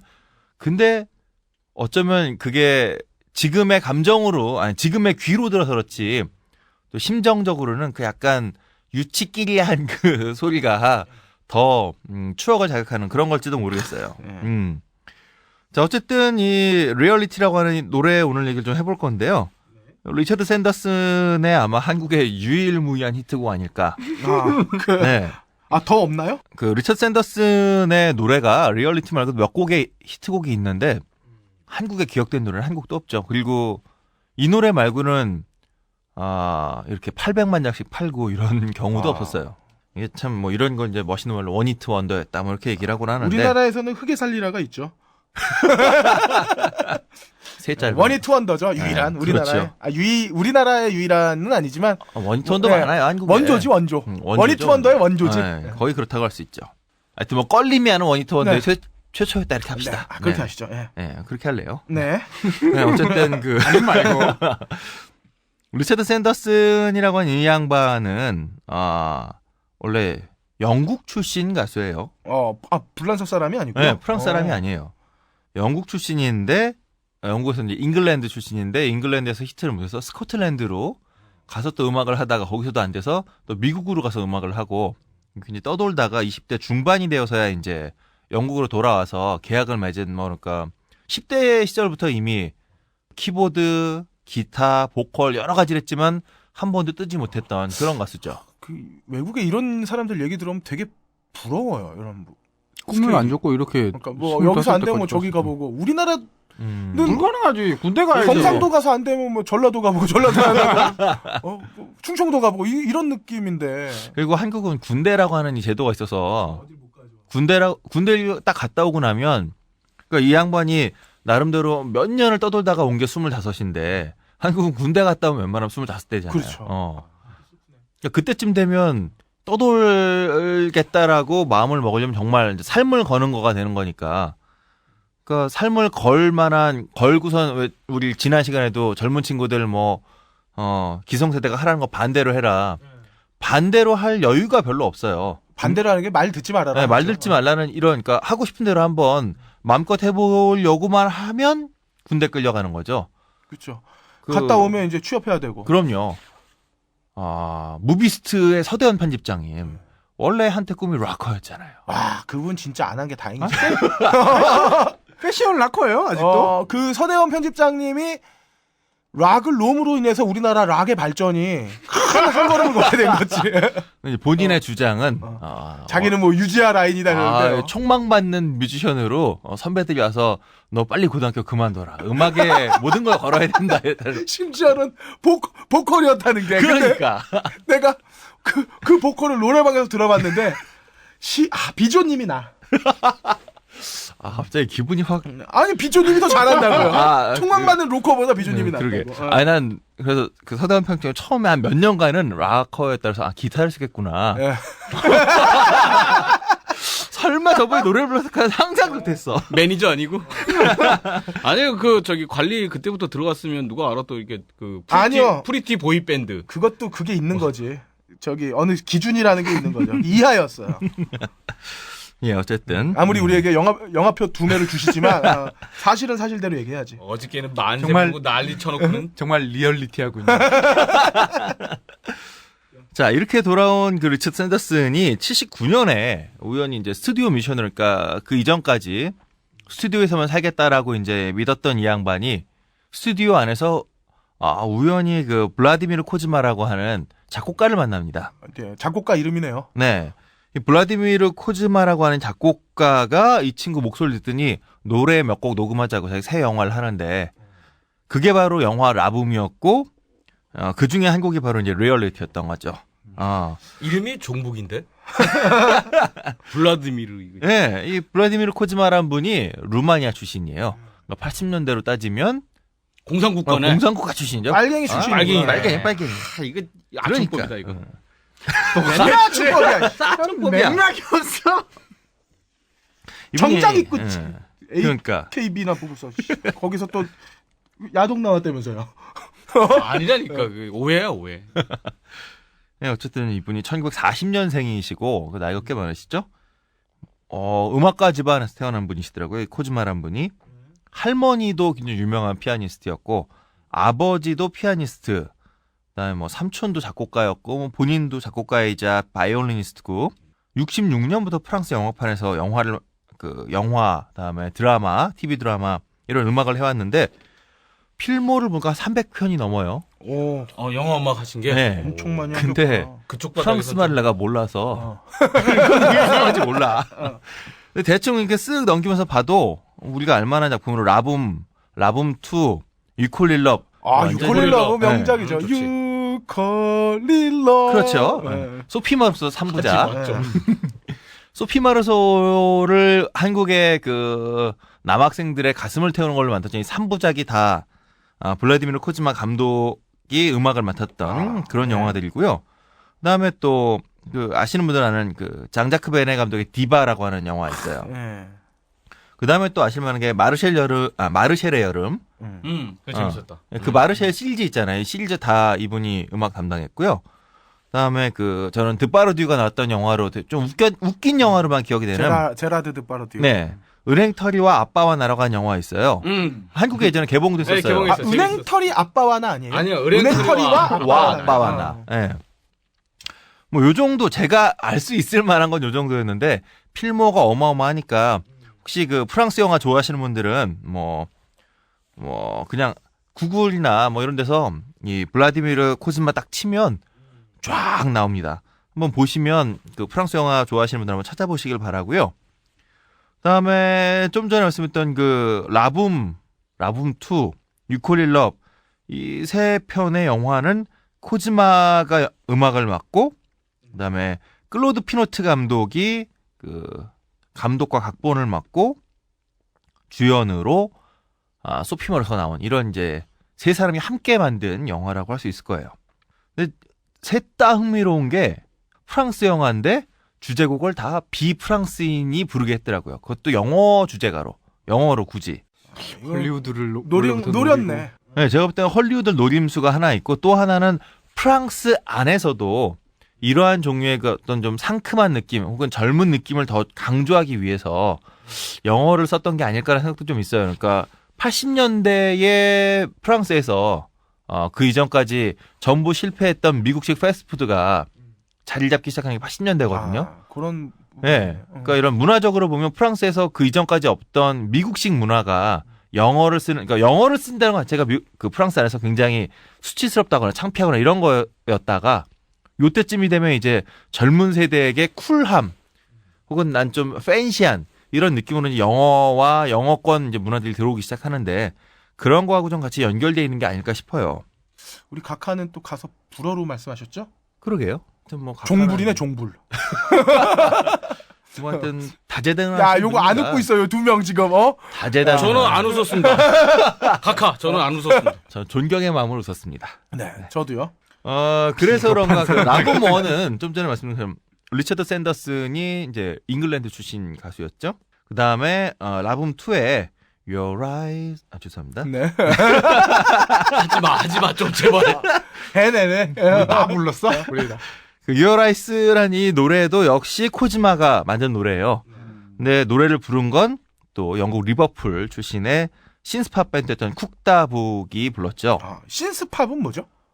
우리 지난 시간에도 얘기했던 그 신디사이저를 전면에 내세운, 그래서 락이라고는 하지만 혹은 락과 팝의 중간에 있지만 좀 더 이제 신디사이저라는 악기가 중심에 있어서 그 이전과 좀 다른 독특한 느낌을 주는 단발머리 같은. 단발머리는 삐삐삐삐삐삐삐삐삐삐삐 아는 게 그냥 신디사이저 하는 단발머리밖에 없는 거죠. 네, 근데 신디사이저를 그렇게 쓴 거는 사실 그 신스팝이라기보다는 그건 저기 펑크 내지 디스코의 영향이죠. 알겠습니다. 네.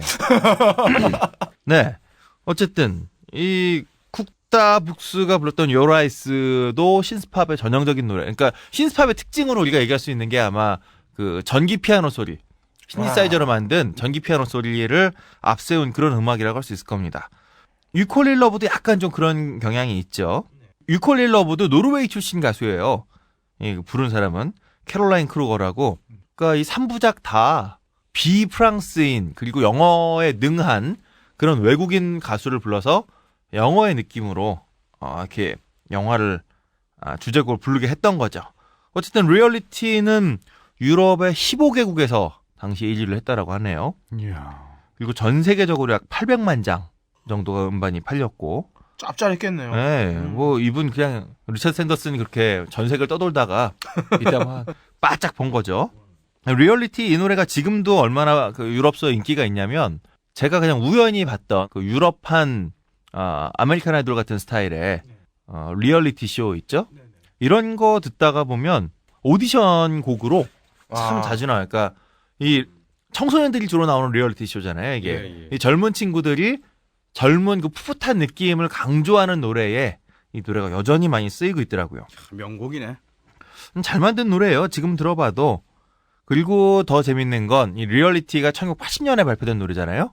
이 노래를 지금 한번 다시 들어보시면 여기에 나오는 이 피아노 소리나 전기 기타 소리를 어떤 식으로 편곡하고 어떻게 넣었는지 잘 들어보시고 전영록, 이용, 그다음에 김범용 이런 그 80년대 한국의 기라성 같은 가수들의 노래를 표절했다는 게 아니고 그 노래들 안에 사용된 악기 소리 한번 비교해 보세요. 정말 모범적인 80년대 한국 가요의 발라드라고 딱 우리가 부르는 가수들.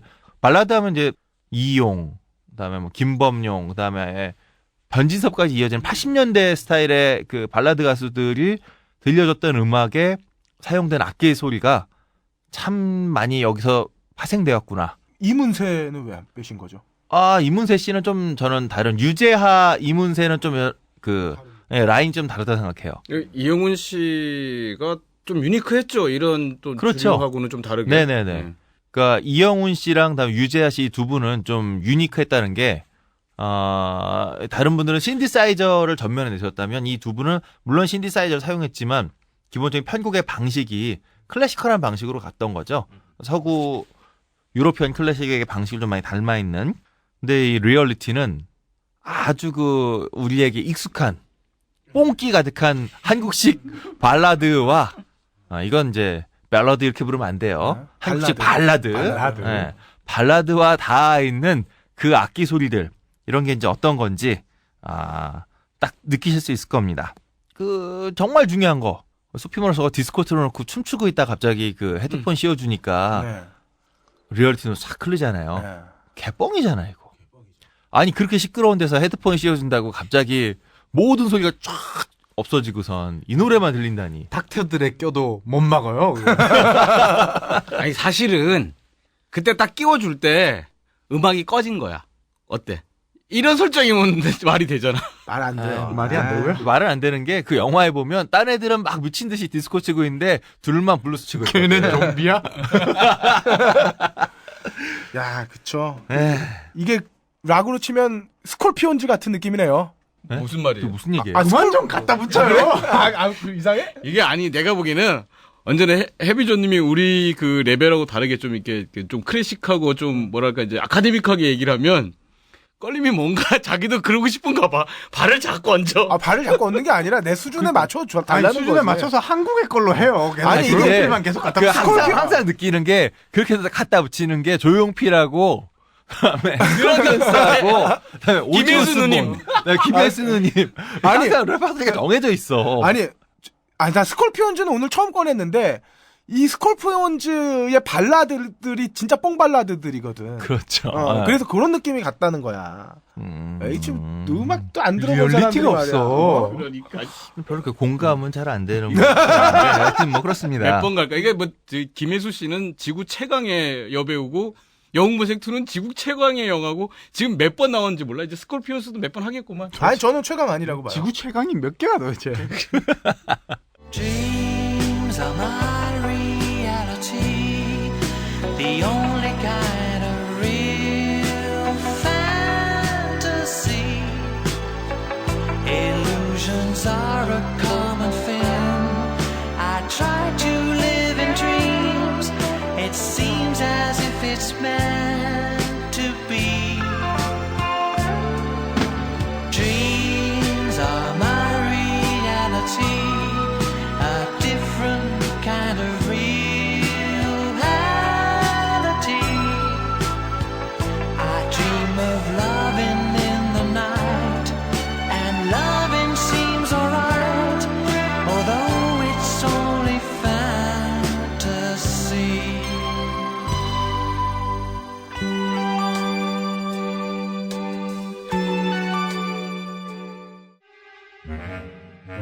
이번 주 개봉 신작의 근거 없는 예측 무비 찌라시. 자, 중요한 갑시다. 건 뭐든지 조용필로 끝난다는 거. 우리나라 음악의 귀결은 조용필이야. 서해 앞바다 같은 존재야. 서해 앞바다 같은 존재. 자, 어쨌든 오늘 그 라붐 얘기 나온 김에 그 리얼리티를 한번 들어보겠습니다. 혹시 이 노래 딱 들으시면 뭐 어떤 분들은 옛 생각 딱 나실 거고요. 그 세대가 아니신 분들은 써니 생각해 보셔도 되고, 뭐 그것도 안 되면 유튜브 찾아보세요. 유튜브 찾아보시면 손발이 오그라드는 헤드폰 씬이 나오는데 그 헤드폰 씬과 함께 보시면 의외로 오그라드는 와중에 풋풋하면서도 좀 사랑스러운 그런 느낌이 있을 겁니다. 요거 한번 도전해보고 싶네요. 우리 집사람한테 요거 딱 나올 때 한번 딱 들려주면은 어떤 반응이. 그 뒷장면이 눈에 다 그러니까. 아우, 다음 엄마 주에 뜻이 한번 맞지 마. 도전해보고 제가. 껄림 다음 주에 방송 못합니다. 그러면. 자, 한번 들어보시죠. 리차드 샌더슨이 부른 리얼리티입니다. 자, 무비 찌라시 시간입니다. 함장님. 지난 11월 셋째 주 무비 찌라시에서는 제가 마셰티 킬즈를 뽑아드렸었는데 제가 이거 보러 부천까지 갔어요. 여기 서울에서 개봉 안 했어요? 개봉하는 데가 CGV가 부천 밖에 없어가지고 거기서 봤는데 이거 최고입니다. 최고. 게다가 이번 편은 스타워즈 오마주가 넘쳐나요. 보고 싶네. 네. 정말 재밌습니다. 심지어 마찬가지로 초반에 저게 나오는데 저기가 뭐가 나오는데? 마셰티 킬즈 3편에 대한 예고편이 예고편이. 나오는데 마셰티는 시작이 예고편으로 시작한 거니까. 너 너무 얘기 많이 하지 마시고. 예, 예고편이 나오는데 어쨌든 왜냐하면 영화 끝나가는 내용이 나중에 그 3편과 이어지는 거라서 3편을 할지 안 할지 모르겠지만 어쨌든 가장 중요한 건 스타워즈 오마주가 넘쳐난다는 거. 재밌었습니다. 여기도 내가 네 애비다 나오나요? 그건 모르겠는데요? 아 그래요? 스타워즈 오마주에서 그게 빠질 수가 없으니까. 3편으로 이어지기 때문에 그건 모르겠어요. 오케이 알겠습니다. 근데 중요한 건데 마셰티의 그 주인공 있잖아요. 데니 트레저. 네. 이분이 70대시던데요? 그렇게 많은가? 외모도 그러시잖아. 아니 나는 그냥 얼굴이 작은 50대 아저씨라고 생각했거든. 그리고 이분 몸 봐요. 몸 보면 근육질이잖아. 아유 실베스타 살론 보세요. 멀리 안 가도 아니 실베스터 셀론은 70대 아니잖아요. 그래도 아직. 거의 70 됐죠. 벌써 그렇게 됐나 그 형도? 일단 데니 트레저가 69세고 네. 그러니까 이 아저씨 대단한 분이에요. 실베스터 스텔론은 67세예요. 2살 차이 나. 2살 차이입니다. 그래서 데니 트레저가 혼자서 원샷을 받으면 몸매 좋고 되게 막 근육질의 남자 느껴지는데 이게 양옆에 장정이 붙어버리는 순간 키 작고 그냥 노인네가 되는구나. 그렇구나. 그럼에도 70세인데 이렇게 막 그러니까 기골이 장대한 것처럼 나오는 것 자체가 몸 관리를 되게 잘했다는 그러니까. 얘기라서. 전 50대인 줄 알았다 깜짝 놀랐어요. 70대 됐다는 거 알고. 그리고 액션 배우잖아요. 70에. 우리도 좀 한국 영화에서도 70대 좀 액션 배우들 좀 봤으면 좋겠어. 이대근 할아버지. 힘드시고. 지금 몸 안 좋으시잖아 이렇게. 저는 이거 개인적으로 박근영 할아버지 한 박근영 번쯤 할아버지는 돌아섰으면 해요. 박근영 씨하고 그런 예전에 지금 푹 맞으신 분 누구죠? 김일아 씨. 김일아. 김일아 씨. 두 분이 같이 김일아 나왔던 그 70년대 그 조폭 영화 비슷한 것들 보면 진짜 멋있는데 이분 아깝죠. 정말 아깝습니다. 아니, 김일아 씨 최근에 왜 사생결단이었나요? 거기서 이제 약 제조하는 뭐 이런 제조하는 걸 거. 나오죠. 거기서 나왔을 때도 진짜 아우라 자체가 대단하신 그러니까. 분이라서 우리도 좀 나이가 들어도 멋진 액션을 보여주는 그런 배우를 좀 많이 만나고 싶다는 소망이 갑자기 드네요. 아마 좀만 있으면 이제 이 지갑을 열 나이들이 저 고령화 사회로 곧 들어가니까 좀만 기다리시면 아마 곧 나올 안 겁니다. 돼요. 이번 정권에서 연금을 끊어가지고 그것도 문제네. 극장 가실 돈이. 자, 연금 줄 거야. 국민연금 계속 줄 거야. 내가 이 나라를 떠나야지. 12월 첫째 주 무비 찌라시 시작하겠습니다. 근데 왜 영화 찌라시라고 타이틀을 만들어놨어요? 그거 연민님이 진 거예요? 무비 찌라시라고 했는데 무비 찌라시는 제가 지은 거예요. 그렇군요. 제가 녹음 잘못했네요. 죄송합니다. 참 빨리도 말씀하십니다. 수정해 볼게요. 타이틀은 오늘 라이브 된 다음에 알았으니까.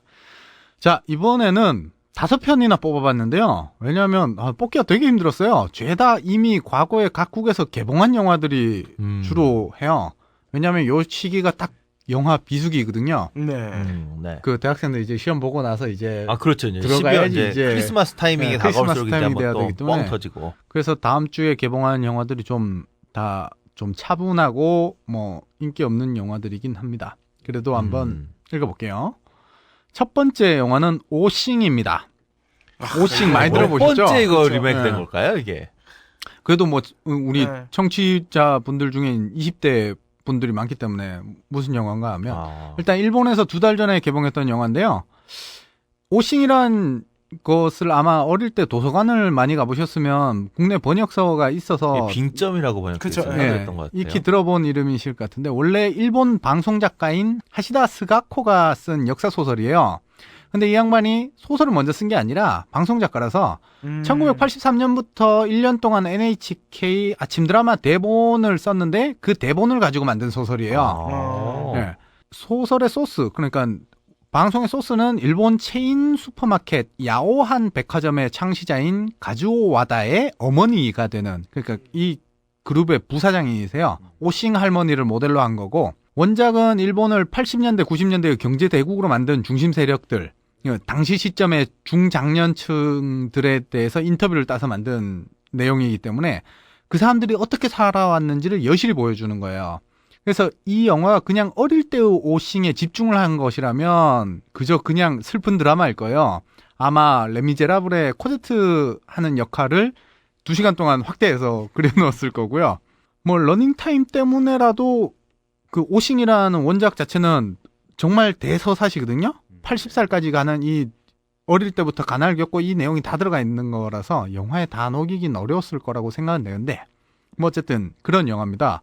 감독은 토가시 신이라고 딱히 최근 필모는 없어요. 참고로 2004년 영화 철인 28호 실사판의 감독이에요. 기대치 1점입니다. 네. 여기 저기 오싱 얘기하면 이제 역시 이제 80년대 얘기잖아요. 예, 이 그렇죠. 영화 자체가 예. 네네.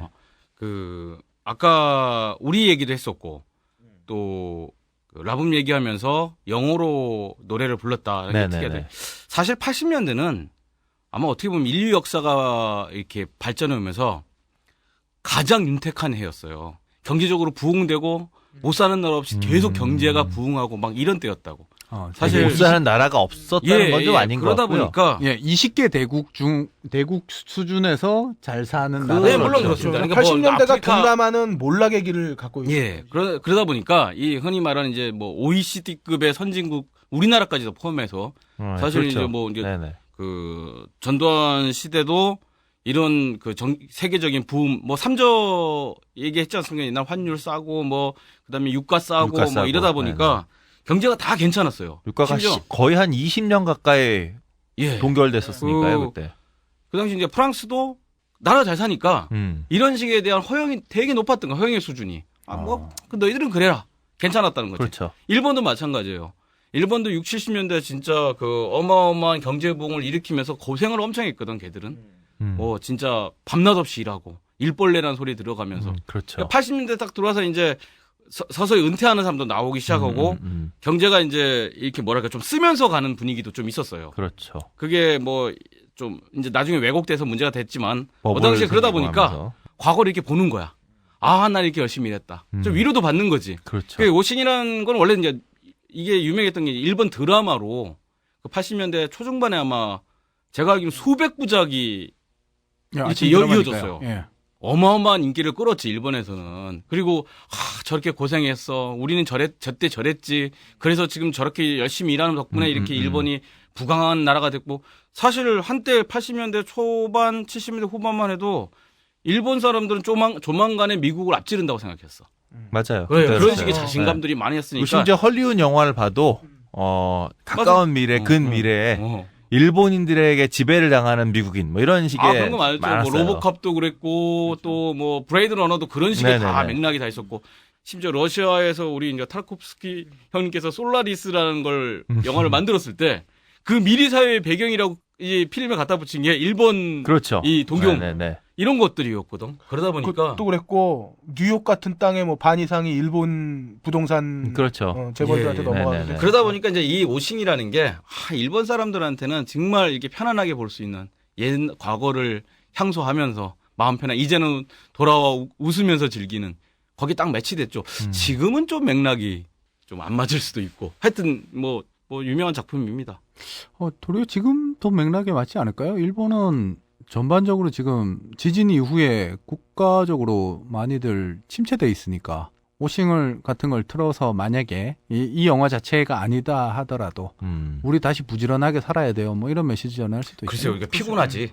사실은 그게 도리어 맥락이 안 맞는 게 지금은 좀 이렇게 어떤 식으로든 말초적 자극이 더 필요한 시대라고 봐. 너무 힘들기 때문에 자꾸 그렇게 지금 오싱이라는 게 원래 이 테마가 이제 가난하고 고통받고 어린 소녀가 힘들게 이제 성장하는 과정이었는데 지금 그걸 보고 싶지 않을 것 같아. 그런 맥락이 좀 저는 그렇게 좀 생각이 또 근데 드네요. 뭐 철인 28호 감독이 만들었다니까 왠지 철인 28호를 만들었지. 또 그런 식으로 또 이어지나. 개몽선도 영화. 얘기하신 것처럼 배우는 기대가 좀 돼요. 왜냐하면 말씀하신 것처럼 예고편만 봐도 오싱 역할의 하마다 코코네가 되게 애가 귀엽고 활기차고 이렇게 나와요. 오케이. 때문에 그런 거 필요로 할 수도 있겠다. 예. 게다가 이제 최근 재미있는 일본 드라마 한자와 나오키에서 부인 역할을 한 한자와 하나 역할을 한 배우가 여배우가 나오는데 이 배우가 소녀 검객 아즈미 대혈전 아, 1편, 2편. 거기서 아즈미 역할을 했던 배우거든요. 우에토 아야. 그거 되게 웃기게 봤는데. 코미디 아니야 그거? 그러니까. 코미디죠? 그런데 여자애는 되게 진중하니까. 그러니까 본인은 진중한데 보는 나는 그렇죠. 웃겨. 뭐 어쨌든 그 배우가 나와서 시간 되시면 우리 같은 월급쟁이 분들은 한자와 나오키 꼭 챙겨보시기 바랍니다. 아, 오식 얘기하다가 한자와 나오길 그러니까. 보라고. 챙겨보라는 건 다른 영화야. 네. 저기 따로 있었구만. 뭐 10부작인데 끝났어요. 일단 올해 연재했던 건데 재밌습니다. 수작이에요, 수작. 알겠습니다. 뭐 어쨌든 배우 기대치는 2점.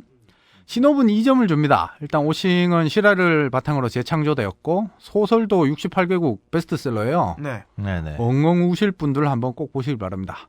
합계 5점입니다.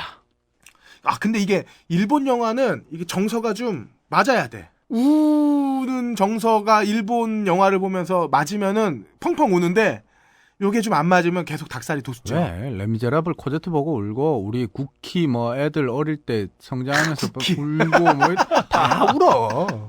알겠습니다. 자, 두 번째는 제가 싫어하는 영화네요. 네. 두 번째는 인시디어스 두 번째 집입니다. 이런 건 왜 개봉하는지 모르겠어. 미쿡에서 3달 전에 개봉했고요. 인시디어스 1편 보셨는지들 모르겠어요. 그 후속작입니다. 감독은 제임스 완 그대로고요. 뭐 감독이 제임스 완이니까 3점 그러니까. 줘야겠죠? 배우도 1편 그대로. 인시디어스 워낙 재밌었으니까 3점 줍니다. 제임스 완은 그럼 올해만 2편을 그냥 한꺼번에 내놓는 그러네요. 거네요. 예. 아, 난 너무 불편하던데. 어떻게 이 영화를 즐기는지. 일단 뭐 우리는 업다님 같은 사람이 있으니까요. 아, 예. 근데 신업은 좀 개인적으로 이미 흥미를 잃었어요. 왜냐하면 1편에서 아들내미 구하고 아버지가 애 구하러 갔다가 이제 악령이 붙어온 것 같은데 또 그걸 해결해 나간다는 얘기거든요. 뭐 플러스는 비슷할 것 같아요. 기대치 1점, 합계 7점입니다. 네. 그나저나 아빠 역할의 패트릭 윌슨은 우리가 컨저링 주인공이라서 그러니까. 이 구레나루만 없어졌을 뿐이지 헷갈리겠어요? 아, 아니 컨저링도 시즌으로 나온다면서 그러니까. 시리즈로. 그러니까 구렛나루 붙였다. 구렛나루를 뺐다, 붙였다. 뺐다. 브레나루 각 잡았다가 각 풀었다. 각 잡았다. 이제 풀었다 이러다가 이러겠죠? 제임스 완의 페르소나가 되는 거지. 그렇지. 자, 제임스 완 말레이시아 사람입니다. 아 말레이시아 출신이에요. 그렇죠. 지난번에 네. 인도네시아 뭐 말씀하시길래. 아, 그래요? 우리 AS 신청이 안 들어오면 몰라요. 신청 안 들어서 뭐 그냥 그런 거 보다 했지 뭐. 그렇습니다. 자, 인시디어스 1편 안 보신 분들은 꼭 예습하고 가시길 바라고요. 세 번째 영화는 About Time입니다. 아, 오랜만에 워킹 타이틀이네요. 예, 영국에서 석 달 전에 개봉했고요. 찬바람 부니까. 예, 겨울도 다가왔으니까 워킹 타이틀이 로맨틱 코미디 하나 선물하는 거죠. 감독은 리차드 커티스. 말이 필요 없어요. 그 사이 필모가 있든 없든 중요하지 않아요. 이 사람이 러브 액츄얼리 감독이란 말입니다. 기대치는 3점이에요. 배우는 매력적인 레이첼 맥아담스가 나오고요. 이 여자가 그 시간여행자의 아내에서 너무 이쁘게 나왔었죠. 그다음 빌 나이 아저씨 나오고요. 아, 이 양반은 정말 어. 섹시한 것 같아. 남자가 섹시해? 늙어서? 꼭 이렇게 늙어야 될 텐데. 남자 주인공의 돔놀 글리슨이라고 뭐 이름 자체는 제가 처음 봤어요. 아일랜드 출신 배우인데 생소하다고 느꼈는데 찾아보니까 뭐 2010년작 아일랜드 영화 센세이션에서 주연으로 나온 적이 있는데 뭐 대부분 조연 위주의 배우였어요. 네.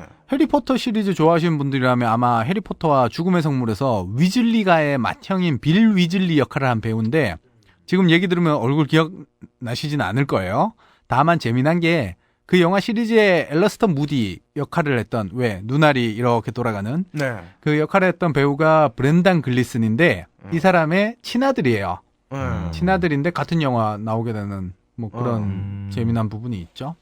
왠지 아일랜드 배우라고 하니까 형 연기를 잘할 것 같아. 아니 이게 선입견이 생겨요. 선입견이 생길 수밖에 없는 게 그러니까 저거 비슷한 거잖아요. 조선 사람들은 노래 잘한다. 일본에서 조선 사람들은 노래 잘하고 뭐 춤 잘 추고 운동 잘한다. 근데 사실 전 세계적으로 호텔 라운지에서 노래 부르는 사람들은 필리핀 사람들이. 아니 그러니까 대부분인데. 저런 거죠. 그 뜻이 아니라 흑인들이 운동 잘한다는 건 똑같은 거라는 거죠. 조선 그러니까 사람들 음치가 원래 없다고 그러잖아요. 근데 이게 뭐 음치를 떠나서 그 사회 안에서 인정을 받을 수 있는 길이 제대로 열리지 않은 사람들에게 연예인, 스포츠 뭐 이런 종류의 것들, 그러니까 몸으로 뛸 수 있는 걸로다가 인기 얻을 수 있는 이런 장르들은 정말 목숨 걸고 할 수밖에 없다는 거죠. 아일랜드 출신 뮤지션들도 그렇고 유튜를 포함해서 또 배우들도 그렇고 이분들은 아일랜드가 물론 그 반은 독립국이고 반은 뭐 영국이긴 하지만 어쨌든 성공하려면 영국으로 건너가야 되는데 영국으로 건너가 성공하기 위해서는 목숨 걸고 해야 하는 분들이니까 왠지 아일랜드라고 하면 어쨌건 저쨌건 저 사람이 이를 악물고 할 사람이라는 느낌을 자꾸 받죠. 네. 어떻게 마무리해야 될지 모르지만 죄송합니다. 쓰담 소리에서. 어쨌든 네. 근데 아일랜드 좀 뭐 저 데블스 온이란 영화를 보면서 참 느꼈던 게 아일랜드가 결국에는 그 잉글랜드의 핍박을 받고 이렇게 그렇죠. 되고 우리 블러디 먼데였나요? 블러디 선데이. 블러디 선데이. 예, 선데이. 그런 거 느끼면서 우리 그 한반도에 이런 약소국 작은 나라에서 결국엔 강한 강대국들의 영향을 받고 이런 부분도 있을 땐 참 그런 나라와 우리가 연합을 해야 되지 않나 뭐 이런 생각도 하고 있었는데 예. 참 어릴 때 치기 어린 생각이었죠. 자, 쓸데없는 얘기였고 어쨌든 배우 기대치는 레이첼 맥아담스와 빌 나이 때문에 3점을 줄여다가 돔놀 글리슨 아직 검증되지 않은 것 같아요. 그래서 아일랜드라니까. 3점. 자, 신호분 모태솔로인 남자 주인공 돔놀 글리슨이 아버지가 시간을 되돌리는 능력이 가문의 능력이라고 전수를 해줘요. 이 예. 아버지가 빌 나이이고 그래서 이게 설득력이 생기는 거야. 그래서 레이첼 맥아담스의 사랑을 얻기 위해서 마구 시간을 되돌린다는 내용인데 일단 사랑의 브로콜이잖아. 그러니까 사랑의 블랙홀로 너무 닮아 있는데. 일단 워킹 타이틀이니까 워킹 타이틀도 이제 한물 가는구만. 각본을 감독이 썼거든요. 그래서 기대치 3점, 합계 8점입니다. 네. 예, 저 인정하겠습니다. 자, 네 번째 영화는 이스케이프 플랜입니다. 네. 탈출 계획이라는 거죠.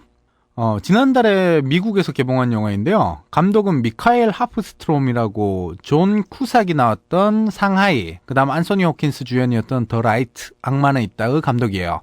두 영화, 상하이는 잘 모르겠지만 더 라이트 악마는 있다는 기대한 만큼 부응을 해줬거든요.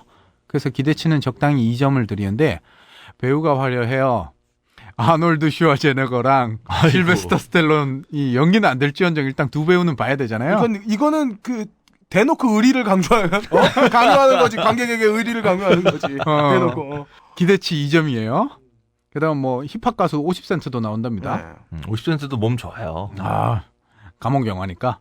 신호분 실베스터 스텔론이 어떤 감옥도 탈출할 수 있는 감옥 설계자예요. 그래서 이 사람은 거기에 투옥된 다음에 거기서 탈출을 해서 이 감옥은 이게 문제입니다라고 해서 감옥을 설계하는 사람인데 진짜 범죄자가 아니라 네. 어느 날 CIA에게서 A 발음이 들어가니까 어색하네. 비밀 사설 감옥의 테스트를 맡은 다음에 네. 습격을 당해서 자신이 설계한 24시간 감시되는 유리 감옥에 갇히는 거예요. 네. 네. CIA가 원해서 한 게 아니라 습격을 당해서 자기가 음모에 의해서 갇히는 거거든요. 그럼 여기에서 탈출해야 되는데 기대가 되죠. 자기가 낸 풀 수 없는 문제를 풀어야 되는 지능 게임이 될 텐데. 근데 그 지능 게임의 주인공이 스텔론이라니까. 두 남자가 나오니까 이게 지능 게임일지 화력 게임일지 그러게. 모르겠다는 거지. 이게 그러니까 두 개의 모순이 겹쳐져 있네요. 실베스터 스텔론이 머리를 쓴다는 거구나. 그러니까. 네, 기대치 3점, 합계 7점입니다. 다음은요? 다섯 번째 영화는 이걸 넣을까 말까 많이 고민했는데요. 네. 왜냐하면 좀 오래됐어요. 개봉한 지 작년에 개봉했는데 컴퍼니 유킵입니다. 이 영화는 작년에 공개된 거라서 좀 많이 걱정이 되는데 이유는 뭐냐면 어둠의 경우에 이미 나와 있어요. 네. 그래서 이 부분들이 좀 걱정이 돼요. 그 어둠의 걸 나와 있는지 알고 계시는군요. 작년에 공개된 거라서 제가 작년부터 봤던 제목이 아. 갑자기 개봉을 한다 그래서 제가 좀 놀랐고 감독은 로버트 레드포드입니다. 이 양반의 지금의 행보가 참 마음에 드는 것 같아요. 그래요? 응. 뭔가 다른 사람이랑 헷갈린 건 아니고? 아니 로버트 레드포드. 알겠습니다. 뭐 썬댄스 이후부터 쭉 다 마음에 든다 뭐 이런 그렇죠. 정도죠. 그 얘기죠. 네네네. 예. 뭐 동의해요. 네. 만든 영화 족족 수작이고 그래서 기대치 일단 3점입니다. 배우도 기대할 수밖에 없는데요. 수잔 서랜든 나오고요. 아이고. 로버트 레드포드 자기 직접 주연했고요. 네. 샤이아 라보프가 나와요. 거기 별로다. 근데 왜 샤이아 라보프? 이 샤이아 라보프가 정말 뭐 연기 잘하는데. 일단 젊은 세대로서 이 영화에서 얘기하는 베트남 전쟁 시대의 미국을 바라봐야 되는 역할을 하거든요. 그게 기대가 돼요. 그래서 배우 기대치 3점. 자, 신호분 무슨 얘기냐면 우리 한국 사람들은 시위에 화염병이나 짱돌 듣고 나오면 과격하다고 하는데 졸라 웃긴 게 미국은 시위를 폭탄으로 하던 나라고 아 그렇죠. 그 얘네들은 총 들고 있으니까. 노동자들이 그러니까. 총 들고 어. 싸워서 얻은 노동조합인데 한국 사람들 뭐 과격하다 그러니 이건 과격에 축도 못 끼는데 뭐 어쨌든 뼛속 깊숙이 평화주의자들인 건지 아니면 싸울 의지가 없는 건지 모르겠지만 차라리 그런 열정을 옆집과 소음과 주차로는 살벌하게 싸우면서 정부와는 싸울 생각이 없는 이유를 모르겠는데 우리나라 사람들 뭐 아무튼 미국은 그런 나라예요. 네. 그런데- 미국이 옛날 얘기죠. 그렇죠. 뭐 요즘은 뭐 그래도 30년 전 얘기지. 베트남 반전 시위 조직 중에 웨더 언더그라운드라고 있어요. 네. 인터넷에서 한번 검색해 보시면 재밌는 이야기가 많을 텐데 그 활동하던 사람들을 웨더맨이라고 해요. 그 웨더 언더그라운드가 뭐 어디 폭파하겠다고 하고 폭파 예고를 하고 사람들 대피하라 그런 다음에 항상 성명서를 냈어요. 우리는 정부가 전쟁을 그만하길 원한다라고 성명을 내고 그걸 폭발을 시키고 이랬던 사람들이거든요. 어찌 보면 테러리스트잖아요. 그렇죠. 예, 시위를 그렇게 했던 사람들인데 심지어 웨더맨 중 한 명이랑 현재 오바마 대통령 과거에 함께 일한 적이 있는데 이 사실을 트집 잡아서 오바마는 테러리스트와 친구다라고 공화당이 트집을 잡은 최근 케이스가 있잖아요. 그런 이야기인데 아무튼 이 웨더 언더그라운드 조직과 관련된 이야기가 영화예요. 그 과거에 아직까지 수배 범인데 붙잡히지 않았던 수잔 서랜든이 갑자기 불시에 붙잡히게 되고 그때부터 이 로버트 레드포드가 가족들을 데리고 도망가 다니고 그리고 샤이아 라보프는 그와 관련된 이야기를 계속 캐내고 뭐 이런 영화라서 되게 기대됩니다. 기대치 2점 드리고 합계 8점으로 공동 1위예요. 아, 저는 컴퍼니 유킵 보겠습니다. 보고 싶네요, 진짜. 미쿡 이야기 보실 거면 왜냐하면 어찌 보면 이거 얘기하셨던 것처럼 30년 전에 그런 시위를 하던 얘기라서 미국의 과거에 자신들이 잘났던 내용을 부추기는 내용일 수도 있거든요. 그런데 우리가 기대하는 로버트 레드포드의 시각은 그렇지 않을 거라는 거죠. 그쵸? 그렇죠.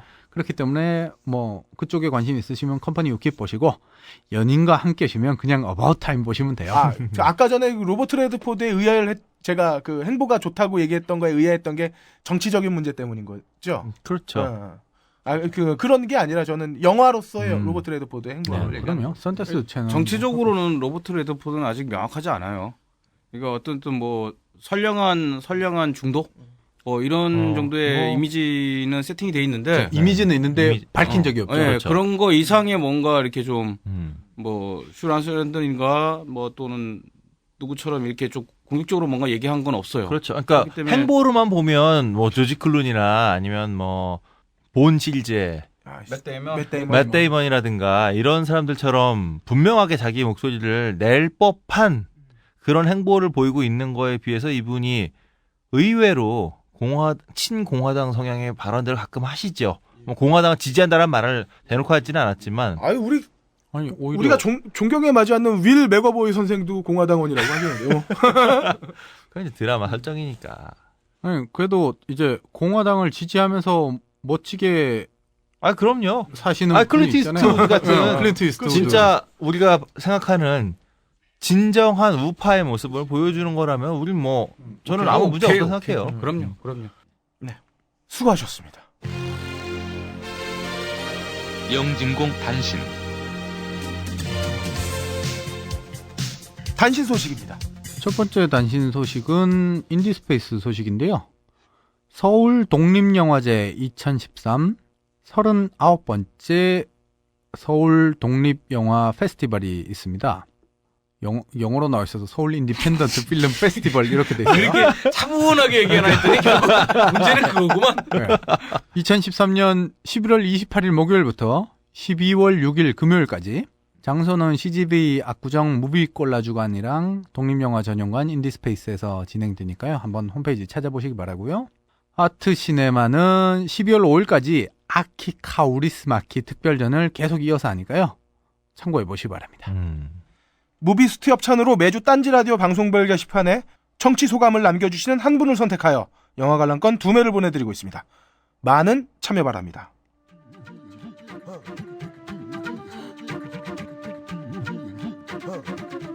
시국이 어렵습니다. 우리는 참 어려운 시절을 살고 있는 것 같습니다. 이렇게 어려운 때 오랜만에 혼자 극장을 찾아 마음을 정리해보는 시간 갖는 것 좋다고 생각합니다. 녹음의 강의 중 효과 고승수, 제작 딴지일보, 진행해 그럴 거리였습니다.